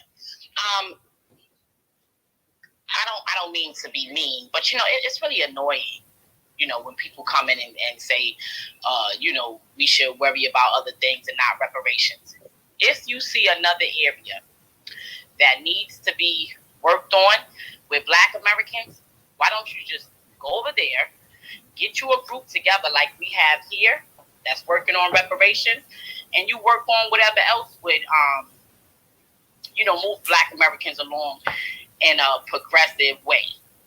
Like, you don't need to come and tell us we shouldn't put all our efforts into reparations. No, we'll put our efforts into our stance, which is reparations, and you go ahead and get your group together like we did and go and work on that. And we can do those things simultaneously. Because,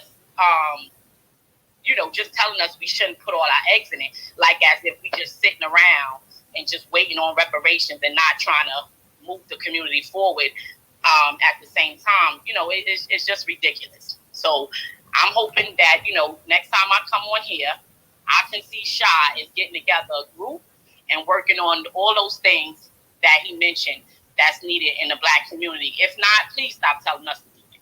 Thank you. I've been doing that all my life, my sister. I'm 61 years old, and I, along with other people, have been doing that, and we've been wanting other Black people to join in on that, and we have not seen enough support from enough of us. So it's a core of people, like it is in your reparations. It's a small core of people doing the work. The same thing with what we have been doing in my community, because I work locally. We created a city. We created a junior college, Nairobi Junior College, the city of East Palo Alto. We had high school, junior high school, and then later after that crash, because white folks got out of their mind when they found out we had a junior college. We had another school that came up after that, so you ain't gonna ever kill us. We had Shule Mandela Academy, which is an African Center school. Then I started a nonprofit. So we've been struggling and doing the work the whole time. I'm not just talking some shit on Twitter. And I'm saying that's not only happening in East Palo Alto, it was happening in Oakland. It's happening in DC. It's happening all over where Black people are. And so we've been doing those things. But why is those efforts not proliferating and growing and more of us, in our communities and stuff getting better? And I think the reason that is because not enough of us have been involved in it. And then we've got the big dividers, motherfuckers that have divided us. Hey, everybody chill on the language. Real quick, chill on the language, everybody. Go ahead. So we have the great dividers, right? So now it's those Africans, they into all that African stuff. Oh, I'm not no African American. I'm Black. Now people are saying they Black Americans. It wasn't even no Black American. It was just, we're Black. Say it loud, we Black and we proud. My mama and them was Negroes, and my grandmama was colored. So these are the things that we have to, deal with. We're dealing with the division of our people, and I don't think we're all in it's all just us doing it. I think it's some antagonists or instigators that are part of that. But what keeps us from coming together, it doesn't matter what we call ourselves. I don't care who you are. I don't care if you're from Jamaica or from Atlanta or whatever. Let's do the work. And that's what we did. We got together with whoever wanted to work. That was it. If you want to work, let's do it. We're going to meet Juneteenth. We're doing Juneteenth. We're organizing Juneteenth. We're doing Collard Green Festival. We're raising monies for whatever. So this is the work that I'm saying not enough of us are doing, because we're going to the club. We're going to church. Church is okay, but we're going to church, and church ain't enough. Or we're going to the crab shack. We're watching Netflix. We go to work. We're tired. We got kids. So we got all of these things going on, and it is not enough. So it's not like people are sitting around doing nothing, but at the same time, probably more of us are sitting around and only doing the minimum, and the minimum may be a lot. So yeah, that's right. We got to be Superman and Superwoman. We got to be able to, if we can't go and volunteer, we got to put a little money somewhere. We've got to do more, obviously, because we're losing ground. As great as my sister Taxation was talking about how great we is and how bad we are, we're losing ground. And when people say that by a certain time we'll have, very little wealth as a people, you can see, you can look around and see that yourselves, what that really looks like. When you see a lot of us that's homeless, or you see folks struggling, and it's noticeable.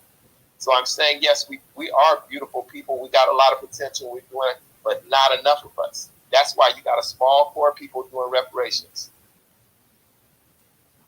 All right, appreciate it. Let me go ahead and get to Mr. Iconic. Mr. Iconic, go ahead and unmute your mic. Hey, what's going on? I'm going to space. I'm at work right now. I was gonna say, because it's kind of hard to hear you, Mr. Iconic. Yeah, no, I'm out of that area. You hear me now? Yeah, I can hear you better now. Yeah, I said what's going on. Enjoying the space. Dark and lovely. Let's check your messages. I'm also from New York, so if there's another get together, please let me know. Yeah, we definitely let people know that we're still here. Like saying a lot of immigrants like run around here, like yeah, but we're still here. 100% that we are still here. I actually know one of the founders of hip hop. He's still here, and he just got indoctrinated into the factory without whatever. But I know the guy. He's still here. It'd be good for us to get in touch with him. Some other people just like him, let people know that we're still around. We haven't gone anywhere. That's all. All right. Also, some form of African. Okay, appreciate that. I know Shai was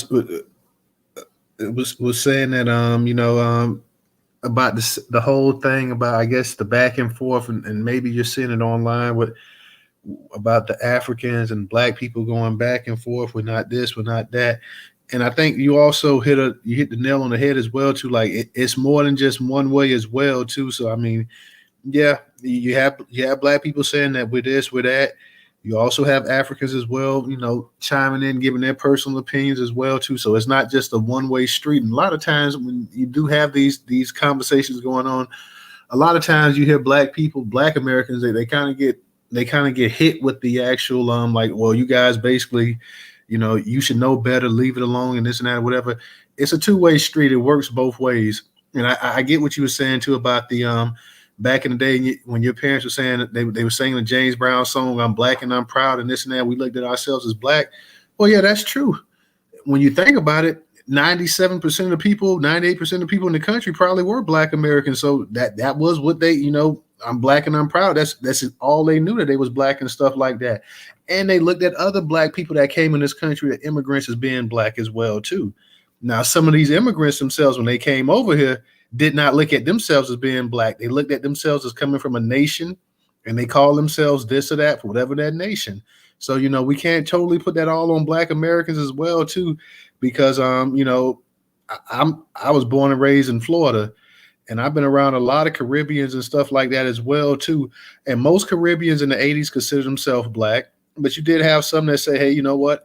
I'm a Bahamian, or I'm a Jamaican, and this and that, or whatever. You had plenty of Jamaicans looked at themselves as being black first, and Bahamians, but you would always have some that would say, hey, I'm this and I'm that, I'm that, I'm that, I'm this. So we can't put it all on black Americans, And I'm just saying that, yeah, there's blame to go around. We can definitely lay the blame some here, some there, but a lot of these beefs and stuff like that, you got people that have a certain resentment towards people as well too. So it's not just, hey, the Pan-African thing, like I said, that, I have no issue with anybody that's Pan-African. They want to do a Pan-African movement or whatever, whatever works for you. And I said that before. And I say that with my brothers on here. If you want to be if you call yourself a freedman, a Negro, Moor, or whatever you are, as long as it's going to be beneficial to black people and it's helpful to black people, I don't care what you call yourself. Do what you want to do. That's up to you. And if you and I can work together, hey, let me know what we can do or whatever. That's how I feel. I don't care what I don't care about your religion. I don't care about your race. I don't care about who you sleep with either. That's your private thing. That's got nothing to do with me. But if you want to work and do something constructive or whatever, we can do that. And I'm about that, But like I say, it has to be, it has to be something all around. It just can't for far too long. I think the onus has solely been on Black Americans because Black Americans became the unofficial spokesman of what it is to be Black in this world. So whenever, something goes on or whatever, people look to and they look at Black people, Black Americans, to go ahead and be that voice and to go ahead and say what you feel or whatever. So, I think, we're in 2023, we're gonna have to have other people as well from other nations, other nationalities, ethnic groups, all this other stuff. They're gonna have to kind of stand up as well. And if you want to say you're Black and you're Black like that, then go ahead and say it. But the whole onus of Blackness, can't solely be on Black Americans. When you got a bunch of people that's Dominican and stuff, tell you in a minute that they're not Black. So we can't just we can't put everything on it. But like I say, we do have bigger fish to fry. And I get what you and Dark and Lovely was saying. And can I say something? Real quick, sis, I'm gonna get to you. But I get what both of y'all saying that you're saying that we just can't solely focus on that. And I don't think we do that. That, like I say, Newstoter, we're a curation site. We curate from other Black owned news sites and stuff like that. We focus on everything. If you come up in these spaces, we're covering topics and issues that's dealing with Black America. So we don't even though we got reparations tonight, every night is not about reparations. It's about what's going on in Black America, whether that's news, political, health, education, whatever, entertainment. We're dealing on a number of issues and stuff like that. And I think most people in this space as well too, because we know life is more than just dealing with one thing. You have to be able to walk, talk, and chew bubblegum at the same time. So we do that. But at the same time, you're right. We there's things that we do need to focus on as well too. And I keep saying it. And one of the things I think that, especially how society is going, we need to start focusing on group economics and make that a bigger issue within us. We talk about it, but we're not implementing it yet. So that's a goal of mine, and I'd like to see us move forward and do something like that, both in terms of business and, like you said, education and everything else as well too. We got to build our community. We got to come together as much as possible. But I'm not going to take up too much time. Dark and Lovely, go ahead. Was it you or Stephanie first? I'm not sure. I wanted to say something really quick, Steph. Give me 1 second, okay, sweetie? Also, talking about, us working together, with melanated immigrants and things of that sort, right? The thing is that we have to have data when we present ourselves in front of these politicians, right? When we're saying that we don't feel the need, we're not. Let me not even say feel the need. We're not going to include African and Caribbeans in our reparation claim in United States. You have to understand, they are not, as a collective group, in the same economic situation as Black Americans are economically in this country. So it's not just about feelings or not wanting to work with them or we don't like people or whatever the case may be. It's data that proves they are not in the same economic situation in the United States as Black Americans are. Also, melanated immigrants are also not in the same economic state as their family and friends in their homelands. This is why CARICOM has eligibility requirements that clearly state if you immigrated to another country, you are not included with CARICOM.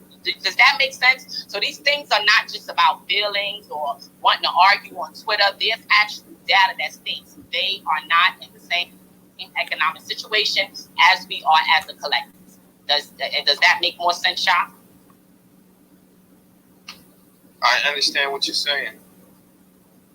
So what we're gonna do with that data, right? We're gonna go ahead and just solely focus on Black Americans.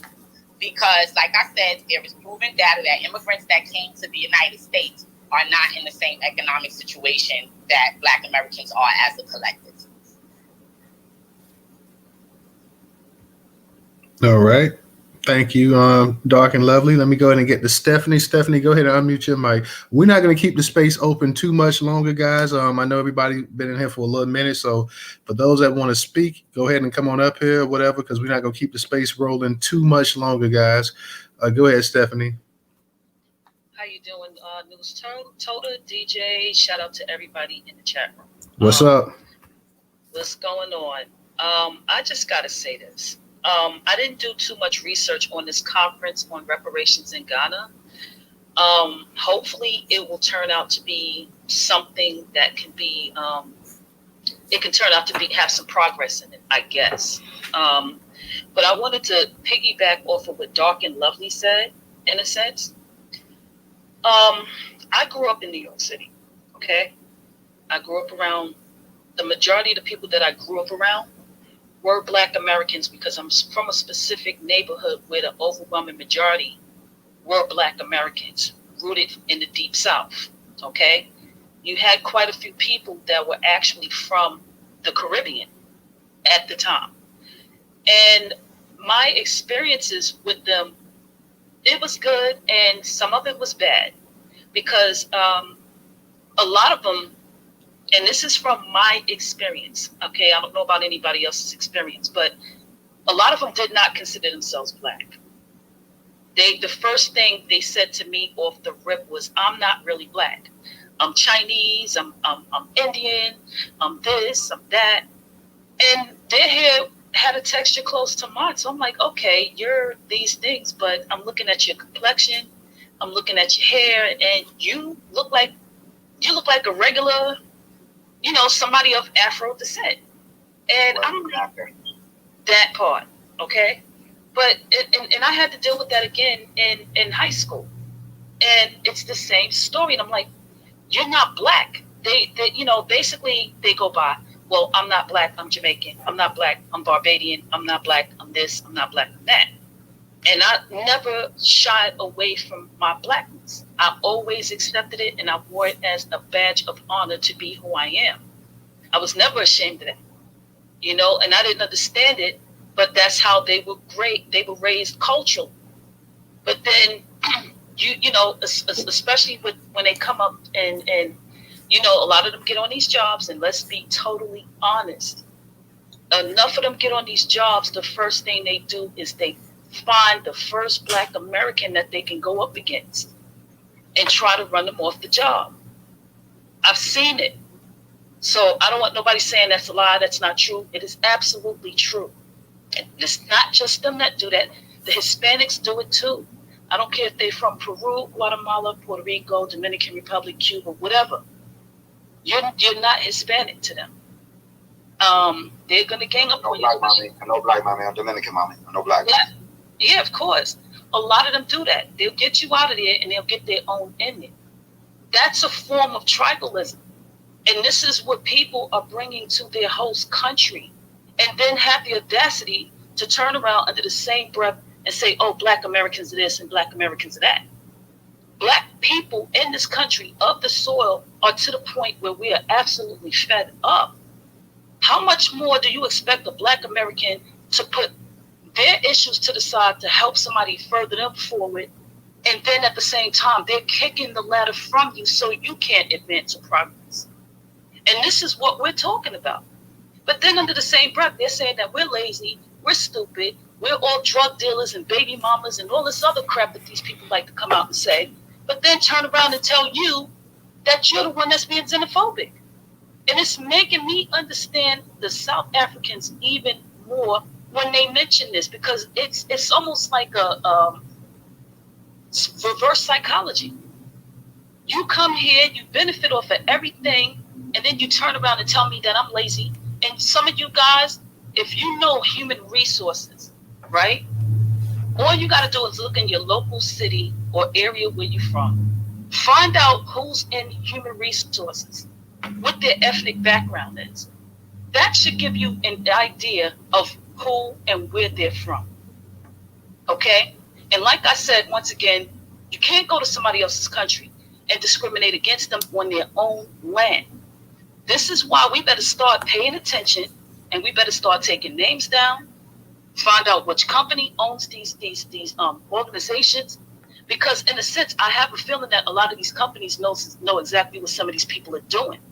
That's just to edge a lot of us out of these jobs, you know, and start filing lawsuits and getting these things under control, especially if we want to have something done. That's just like how the Asians are blocking black women from owning beauty supply stores or owning some other business that caters to us. And they're jumping in and taking over, non-black people taking over, and they're etching black Americans out of these positions, these jobs. Go look in the hospital, see how many of them are black Americans in these hospitals, or the law offices, working as legal secretaries or paralegals or whatever. You get your answer of who these people are and how did they get in those positions. And we really need to start fighting back by applying for these jobs. If we can't get the jobs, guess what? I'm going to court and I'm going to file a lawsuit.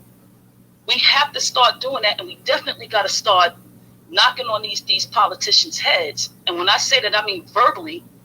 They got to get some laws passed, because this is past the point of being ridiculous. Nobody is saying nothing. They're getting into our politics, and the first thing they're doing is pushing immigration. Like, we need more immigration. We're so overwhelmed with immigration, and they're forcing them into black neighborhoods, but they will not put them in an all-white town. They won't force that on them. I wonder why. But they want to put them in the black neighborhoods, and in about 5 years, they got about 2 or 3 homes, 2 cars, and a bank account. And these are the same people that just got here like yesteryear, telling us that we're the ones that's lazy and stupid. So I'm just going to land with that. Thank you. Hey, Steph, check your DM. All right. Thank you, Stephanie. Thank you. I see we got a new speaker up here, somebody that's familiar as well, too. And as I was going to be getting ready to close it out in a second, I'm kind of glad that you came up here, because I know last time you was up in the space, AA. What's going on? Did you want to because like I said, we're not going to hold it. We're not going to keep the space going too much longer. But I know I figured that this topic might bring you out. I thought it'd probably bring you out earlier, but you decided to come towards the end of the space. But if you want to speak on it, you had something you want to say. I know you just got up in the space, so I don't know if you heard the conversation. I don't know if you were maybe down in the listener section or whatever. But if you want to speak, by all means, let me know. Do you want to say something real quick? Yeah, man. Thank you, man. Thank you. Great space. Just want to touch on the topic. The reparation on the continent. It's something that has been going on for decades, etc. But as you know, everything builds up to a certain standard. It gets to a point where it kicks in, and I believe that it's about time that this demand gets to that level that it's supposed to. And when you look at it, the type of individuals involved, these are state leaders, i.e., on the continent, right, and not just them. Even Black Americans are involved in this particular movement. Okay, so it is not something that is just about Africans alone. It includes those in the diaspora, i.e., Black Americans, to be specific. Okay, and I actually have videos of some of the discussions that went on at the first meeting, and I'm getting type of updates from it regularly. And it pretty much suggests that it's not something that it's going to be a one-sided thing. Beyond that, I'm listening to the program, your show right now. I kind of have the feeling that there are some individuals that deliberately want to create this division between, Africans and Black Americans, and making all type of comments that only God knows how, where it's coming from.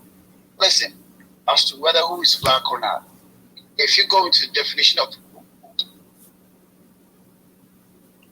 what happened to you? We don't hear you. You there? Hey, yeah, I can hear you now. Can you hear me? Yeah, I can hear you. Okay, because we lost you for a second. So the last few words you said, we don't know what you said. So definition, if you go into the definition of... If you go into the definition of who is black, it's linked to somebody from Africa or somebody with African ancestry. That's what it is.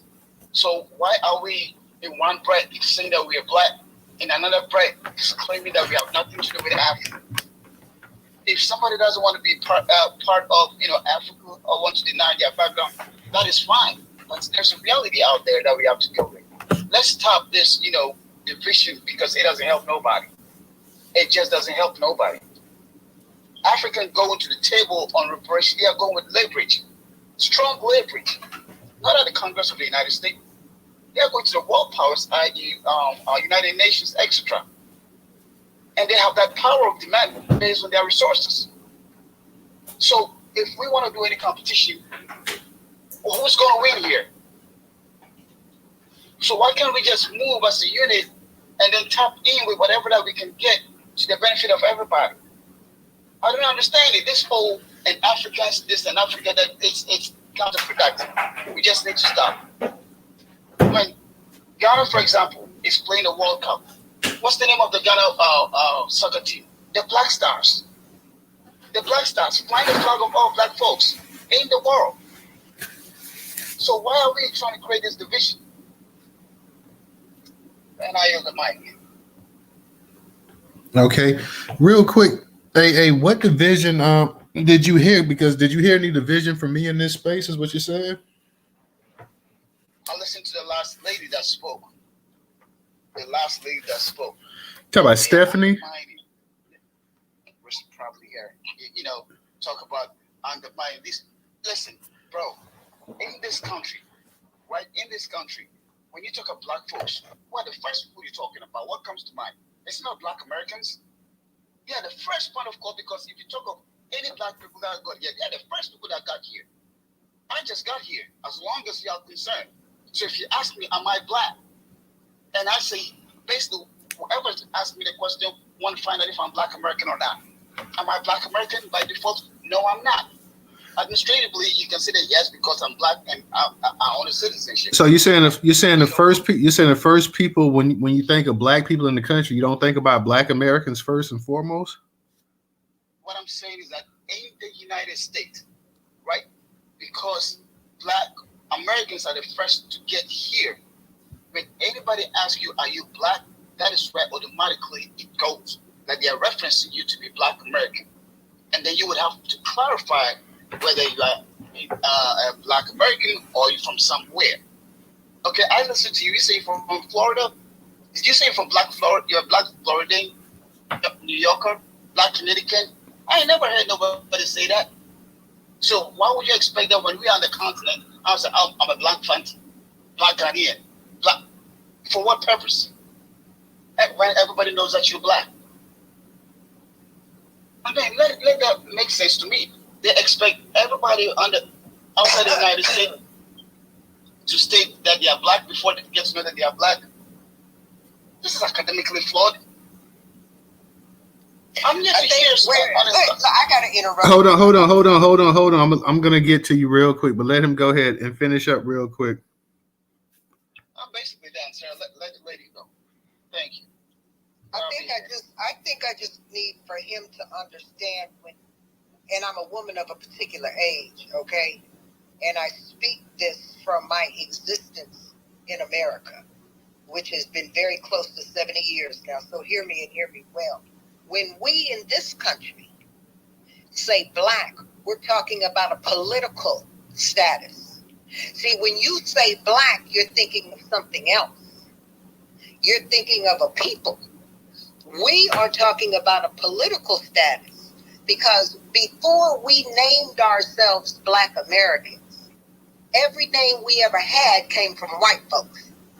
See, even the word Negro, which is on my birth certificate, or colored, which is on my mom and daddy's birth certificate. So when I say black, that means I am probably 9 times out of 10, if somebody describes themselves as black and they're my age, we're talking about a political status and a revolution that we created in this country during the 1950s and 60s. which went into the 70s, and when we started getting our economic status up.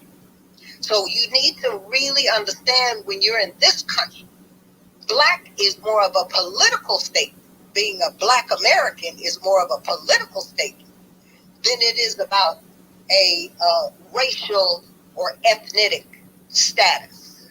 So I want you to be real clear on that, because it sounds like you don't actually know what black means in this country. And no, we don't say black from New York, black from this and black from that. We don't do that because our country is one country. See, you come from a continent of many countries. We don't come from that. We come from one country, and everybody in every state in this country says they're an American. See? And so you got to understand what the game is and what the premise is. And that's part of it. And so I want you to really, really get that, because when you say black and it sounds offensive to you, then you need to understand where I and many people like me of my age decided to say that we're black. See? And I'm going to leave it there. All right. Thank you. Go ahead real quick, and then I'm going to get to Stephanie. Yeah, I just want to say, so the other day I was in the market, just walking, me and this brother was trying to go on the door at the same time, so kind of barbarians in a way and shit, but it was funny and shit. Excuse my friends, it was funny. So he said something, I said something, so he said something. He was like, "Yeah, I'm an African American." I said, "Well, where you from in Africa?" And it stumped him. You feel what I'm saying? He's like, he had to think about it. Like, well, it was what it was after that. And even though I corrected him, you know what I mean? But, I guess, and I said to him, I said, well, that only will mean that you're just American and your folks come from North Carolina, South Carolina, Georgia, Kansas, maybe. He was like, yeah, my folks from da-da-da-da-da. See, you got to ask the oldest elder in your family, where you from? Where your history is like, where your genealogy at? What's going on with you? You know what I mean? So it seems to me that a lot of folks in Africa don't have that. You know what I mean? As far as the way we're tied down like that, we could trace our stuff back. They know they can trace their stuff back because they are from the continent. But we can specifically say we have a lineage and a heritage here. A people, you know what I mean? So, it is what it is. So we just really want the support from the diaspora to say, hey, look, Black Americans, regardless of what it is you assume we identify as or the definitive term, we just want your support for reparations. That's it. And if you're supporting us, we're supporting you at that. Go ahead. Okay, I'm going to go ahead and kick it to Stephanie real quick, guys. But like I say, before the space closes out, let's see if we can get a $1 donation to the curation platform, $Newstoter, $Newstoter, for anybody that wants to donate to the largest Black-owned Black American news media curation platform, $Newstoter, $Newstoter. I know that it's a tough economic situation that a lot of us in, but for those that can afford it, if you have $1 that you can donate and spare to the largest Black-owned Black American news media curation platform, that is $Newstoter, $Newstoter. If you don't have Cash App, the Venmo and PayPal is up in the Jumbotron. Same for my people on YouTube, $Newstoter, $Newstoter.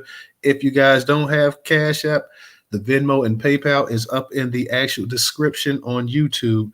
Stephanie, I know you probably want to go ahead and respond, so let me go ahead and get to you. Thank you. That response, get in the chat, y'all. Get in the chat. Get in the Jumbotron. That response is from up here, right? He got mad because I exposed him I exposed him several months ago because he thinks that he should be entitled to Black American reparations. Okay, he got exposed on Anton Daniels' YouTube channel, talking about how is it fair that Black Americans are only entitled to get reparations and not the entire diaspora.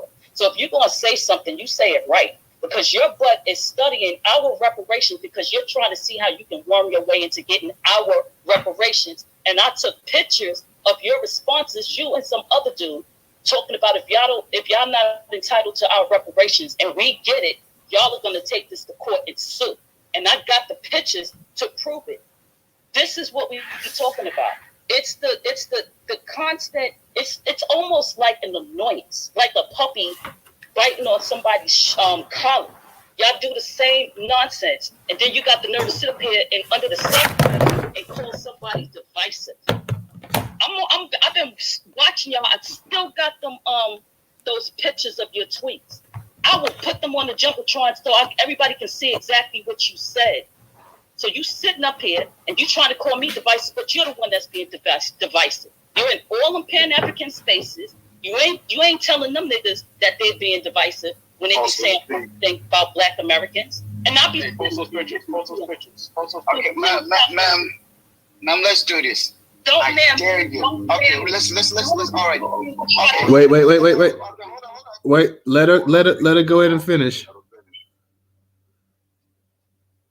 Oh, my bad. Go ahead. My bad. I hit the button. Nah, you good. I'm sick of this dude. He's in every reparations platform trying to study our reparations because he's trying to figure out how to get Black American reparations and said that it's not fair. So This is something that everybody be talking about. We've been through hell and back in this country. Hell and back. We face so much stuff here on this land that whenever we try to build, somebody always tries to disrupt it every single time. And every time they have evidence that you're not entitled to reparations, you're sitting up here talking about you're going to take it to the highest court in the country to see if you can be entitled to it. I got the pictures. I snapped pictures of it. Every time you're in one of these chat rooms and you're studying our reparations that's supposed to go to Black Americans, but you got the nerve to sit up here and call me divisive? Nigga, please. All righty. All right. Let me respond to it. Okay. Before you respond, Double A, let me ask you: Is that true? Do you feel that that you should also be included in the reparations? That's what I want to respond to. I am daring this lady. Matter of fact, I put $10,000 on it. Expose me right now. Any information you have about me? Be right here. Okay, put it out right now. She say. If you, I don't know if you got 10 grand. Listen. I don't know if you got 10. Hold on. I don't know if you got 10 grand that you may want to. If you. Hold on. Hey, back the fuck up. Be quiet for a second. Listen. Be quiet. Bro, just be quiet. That's why they don't need reparations. All right. Okay, you don't tell us to be quiet now, but we'll go ahead and we'll let you speak, but don't tell us to be quiet. We'll let you go ahead and say what you got to say. My apologies. What I'm saying to this lady is that if she has any video, audio, whatever about me on YouTube, whatever, I am here. I put a 10 grand on it. Ma'am, expose me right now. Look up the anti-damning right now. Who is that person? Who told you I go on YouTube? You know the type of work I do? You think I have time to do all that? The only network that I'm on is Twitter. If you take away Twitter, I'm not on Facebook. I'm not on none of that. I'm not on YouTube. So who the hell are you talking about? So go ahead and expose me. Put a tweet out everything that you have. I dare you. I will dox myself and I'll give you 10 grand. Go ahead, put it out right now. I challenge you. Sir, put it out right now. I do not need your money. I said, go ahead. You make wild out. Stephanie, hold on. Stephanie, let him finish. So next time, when somebody makes a statement and you're not too sure about the person, don't destroy people's image. It's not good. It is never good. Now your credibility is in crisis. You thought you were coming to destroy somebody. You hit the wrong person. No, you got the wrong person. You got the wrong person. Who? You said, what's the name of the person? Daniel who? Daniel who? What program does that person run? You think I have time for reparation? You think I came out here for reparation? Do I look like one to you? You know the job I do? I need everybody to know that I'm the fiduciary for the 10K, so send it on over here my way. And Stephanie, if you got how to get a 15%. Yes. I got Listen, matter of fact, if I can make it 20, and I'll have no problems in doing it. I dare you, put it out. Okay, if you balling like that, then hit the Newstoter Cash App. Okay, go ahead and spend a yard up in there. That's 100. Go ahead and drop 100 up in the Newstoter Cash App. $ Newstoter. You know, I don't know about. Don't forget the 10 grand and the 20 grand, but go ahead and throw 100 up in that Cash App, bro. What's that African PayPal thing y'all got over there? What is it? I mean, really. I'm the beneficiary. We don't take that. We not taking that. Let me my African homies, they be trading money, yo. It's good. Trust me. You know what I'm saying? That's more that I was talking about. That they don't need reparations. They be getting money, yo. No, hey, real quick, let me get to CC. I see CC up here. I'm gonna get to you. I'm gonna get to you, Shy back as well too. But let me go ahead and get to CC real quick. Hey man, what up? Hey, what's up, CC? Hey, I had just really a couple of questions. The first one is, you didn't put the money icon on your profile so people can just click on it and Cash App you. Like if you look at my profile, there's a stack of money, and people can just click on it and Cash App me. It's on my profile. Oh, okay. Okay, I'm like. No, I'm talking about Newstoter. No, the money profile, the money is on my it's on my Like update your Twitter. The Twitter updated CC today's. Oh, okay. Yeah, it's on there. Okay, and then my next question. I haven't been around a lot, so I may have missed a bunch of stuff. But are the Africans and Caribbeans aware yet that CARICOM is fighting specifically for them, and that they have now partnered with not Africare, but I forgot the name of it, but there's an organization fighting for reparations specifically for Africans, and then there's CARICOM that's fighting specifically for Caribbeans. So I don't even know why we're having this discourse with melanated immigrants. They have people fighting specifically for reparations for them. And for those living in the United States, your claim is different from ours. So if you feel like you have a claim against the U.S., then all of you need to get together and figure out your starting point. But your starting point doesn't span, ours started before the formation of this country, before 1776. So your claim does not run concurrently with ours. So you need to have your own claim. I just don't understand why we're still having this discussion. No disrespect to Stephanie, because I'm on Stephanie's side. But I'm just saying this whole diaspora thing about we're entitled, you're not, and you're not. And you have people fighting for you. And I don't understand why people run around our spaces when they could hold their own spaces and discuss how they can get reparations. So anyway, peace, love, and reparations. Thank you for letting me speak. Thank you, Cece. It's been a little minute. You've been up in here, but good to see you. Hope everything's going well with you. So I'll go ahead and unmute your mic. Okay. My point was connected with taxation, but it seems very small compared to what was just said.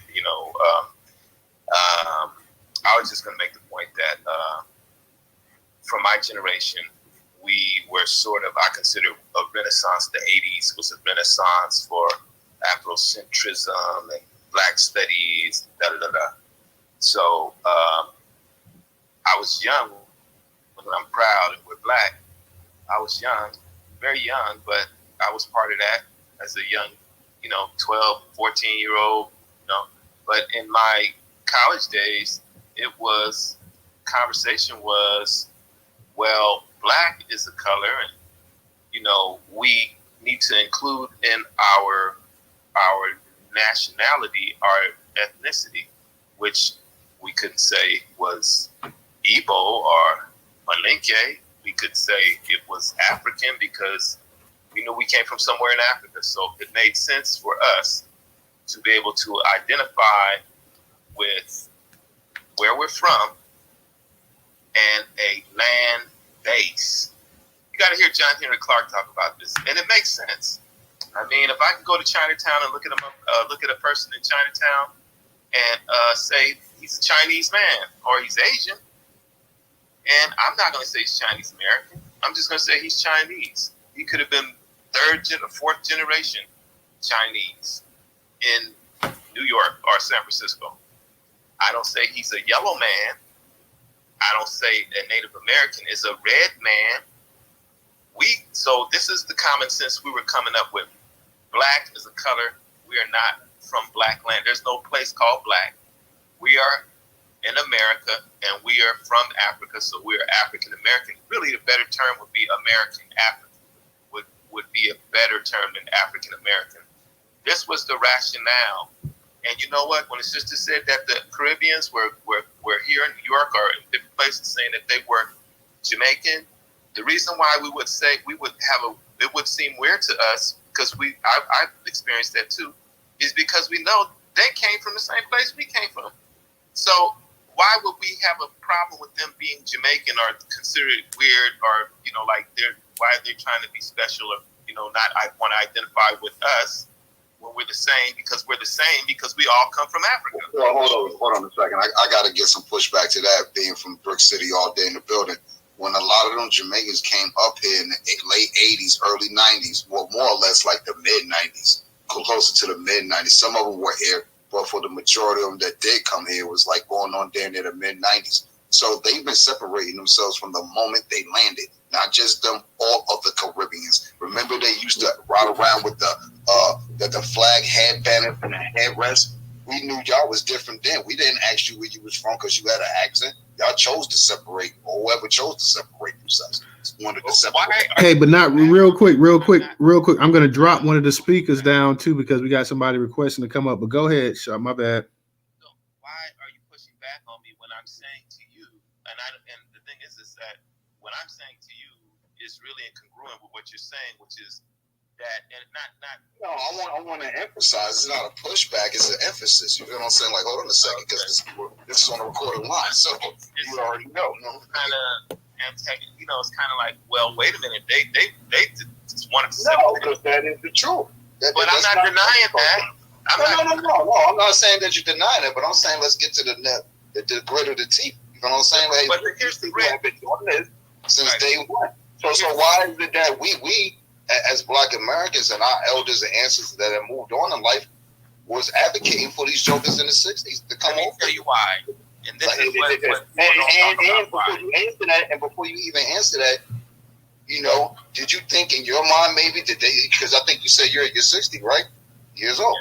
Yeah. Right. So you're old enough. You probably were born during the heavy riots during the 60s and the 50s or whatever. So with that being said, do you think a lot of your elders, your parents, your grandparents, greats that when you ask them these questions, hey, what was the argument of y'all want others to come over here in the first place? You know what I'm saying? That is not even the case. So this revisionist history that I keep hearing is some bullshit. We wasn't this could be anecdotal. I'm sorry. This could be anecdotal in a sense because my knowledge is really it's pretty good because when you are a Black Studies major, you study all these different areas of Black, health, history, psychology, science. All of these things are included in the curriculum when you're, majoring in Black Studies. So basically, you're studying about your people here in the United States and Africa. So in my understanding, we did not. We weren't like everybody come over here from Africa. We're going to be the vanguard for Caribbeans and Africans. That is not, even in my experience, that was not the case. So what the case was that you had older Black folks from the South. My folks came from the South that recognized that those Black people from the Caribbean, they had something in common with them. Even and so they were just welcoming because they were Southern people. Southern people are like. Much like African people when I went to Africa. They're welcoming, they're friendly, they see something. They see they people, really. They see they people. I'm telling you, this is what I experienced. And it wasn't this whole, standoffish stand back. It was like, oh, they just Black people from somewhere else. That's basically what it was. So, but the thing about it is that when you come here from somewhere else and you don't have the education, you don't have the exposure, guess what you have suffered? You have suffered the same thing that Africans have suffered and that what we have suffered. We suffered colonization, indoctrination, which is why we have colorism, which is why we have somebody telling me if you called the person a kid in the 40s, 1940s, an African, those were words that meant that you wanted to fight. Why would being called an African make someone want to fight you? And that's part of the indoctrination and self-hate. You know, voodoo was witchcraft and devil worship. All things black and African were negative, and this is part of the problem that we have. Why people want to be black folks want to be Indians because they learned from their mamas and daddies. Not all of them, but the problem that I have is that what's the problem with if you do have some African in you? The problem is it's something more, and it's a psychological issue. It is a issue of identity, and that identity issue is what we had. We're having these conversations in the 80s. The same shit y'all talking about now, we're talking about in the 80s. And it's fucking 40 years later, and we're talking. I'm sorry. Yo, the language, dude. Come on. I'm sorry. I'm so sorry. Excuse your audience, to everybody in your audience, my apologies. The same conversation we're having 40 years later about identity. So once you are clear about your identity and you are tied to your identity, now you can be free. So this is why we called ourselves African American. Jesse Jackson didn't name us African American. We had done that on college campuses, and we was, it was going around. Jesse Jackson just took advantage of what was already happening. That's another revisionist history revision. Anyway, I can go on, but I'm gonna land right there. Okay, we may hold on real quick, guys. We may do a part 2 to this. We're gonna do a couple more speakers and we're gonna shut it down. So we may do a part 2 to this tomorrow night to go ahead and continue this conversation. Let me see. So real quick, just so we can move on with the hands. Real quick, because we're gonna be closing this down in a second. I know, 60 seconds down.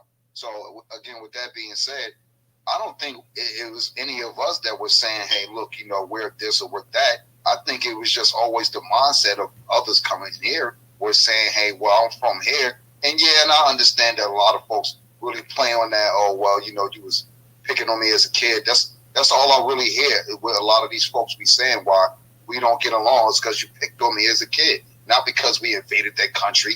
Not because we beat them down when they came here. Not because we didn't show them any empathy or none of that. It's because we picked them and called them African booty scratcher. Real talk. So I got to emphasize again, hey, when they come here, they have no problem delineating from us and have been doing it. We're the fools with all the cross colors and the pan-African and, we're the fools. You know what I mean? Keep it real. You know what I mean? Go ahead. Matter of fact, hold on, guys, because I need to go ahead and go. So we're gonna go ahead and we're gonna conclude this tomorrow night. We're gonna have a part 2 to this topic here. So y'all join us tomorrow night, and we'll go ahead. The type, the space, and everything is gonna be. Let me get Cece up here real quick because I see she I don't know if she had something to say real quick, but let me because we want to go ahead and because I do have to run. So tomorrow night, we're going to do a part 2 of this, guys. We'll be back tomorrow night. So I know everybody got their hands up. I got to actually run. I need to take care of something, guys, but I'm going to go ahead and we'll be back tomorrow night. I promise you part 2 of the Pan-African Conference Reparation takes place in Ghana, part 2. So everybody go ahead. When we tweet it out, go ahead and please retweet it out and join us tomorrow night at 8 o'clock p.m. Eastern Standard Time. We'll be back tomorrow night. For my people on YouTube, it'll be 8:10 as always. 8:10 p.m. Eastern Standard Time, guys. Appreciate everybody coming out. Everybody come back because we want to hear more from what you guys got to say. All the speakers up here, you guys have been terrific tonight. So definitely come back tomorrow night, and we're going to conclude this conversation, y'all. So peace. Thank you, and I appreciate all you guys tonight. Peace.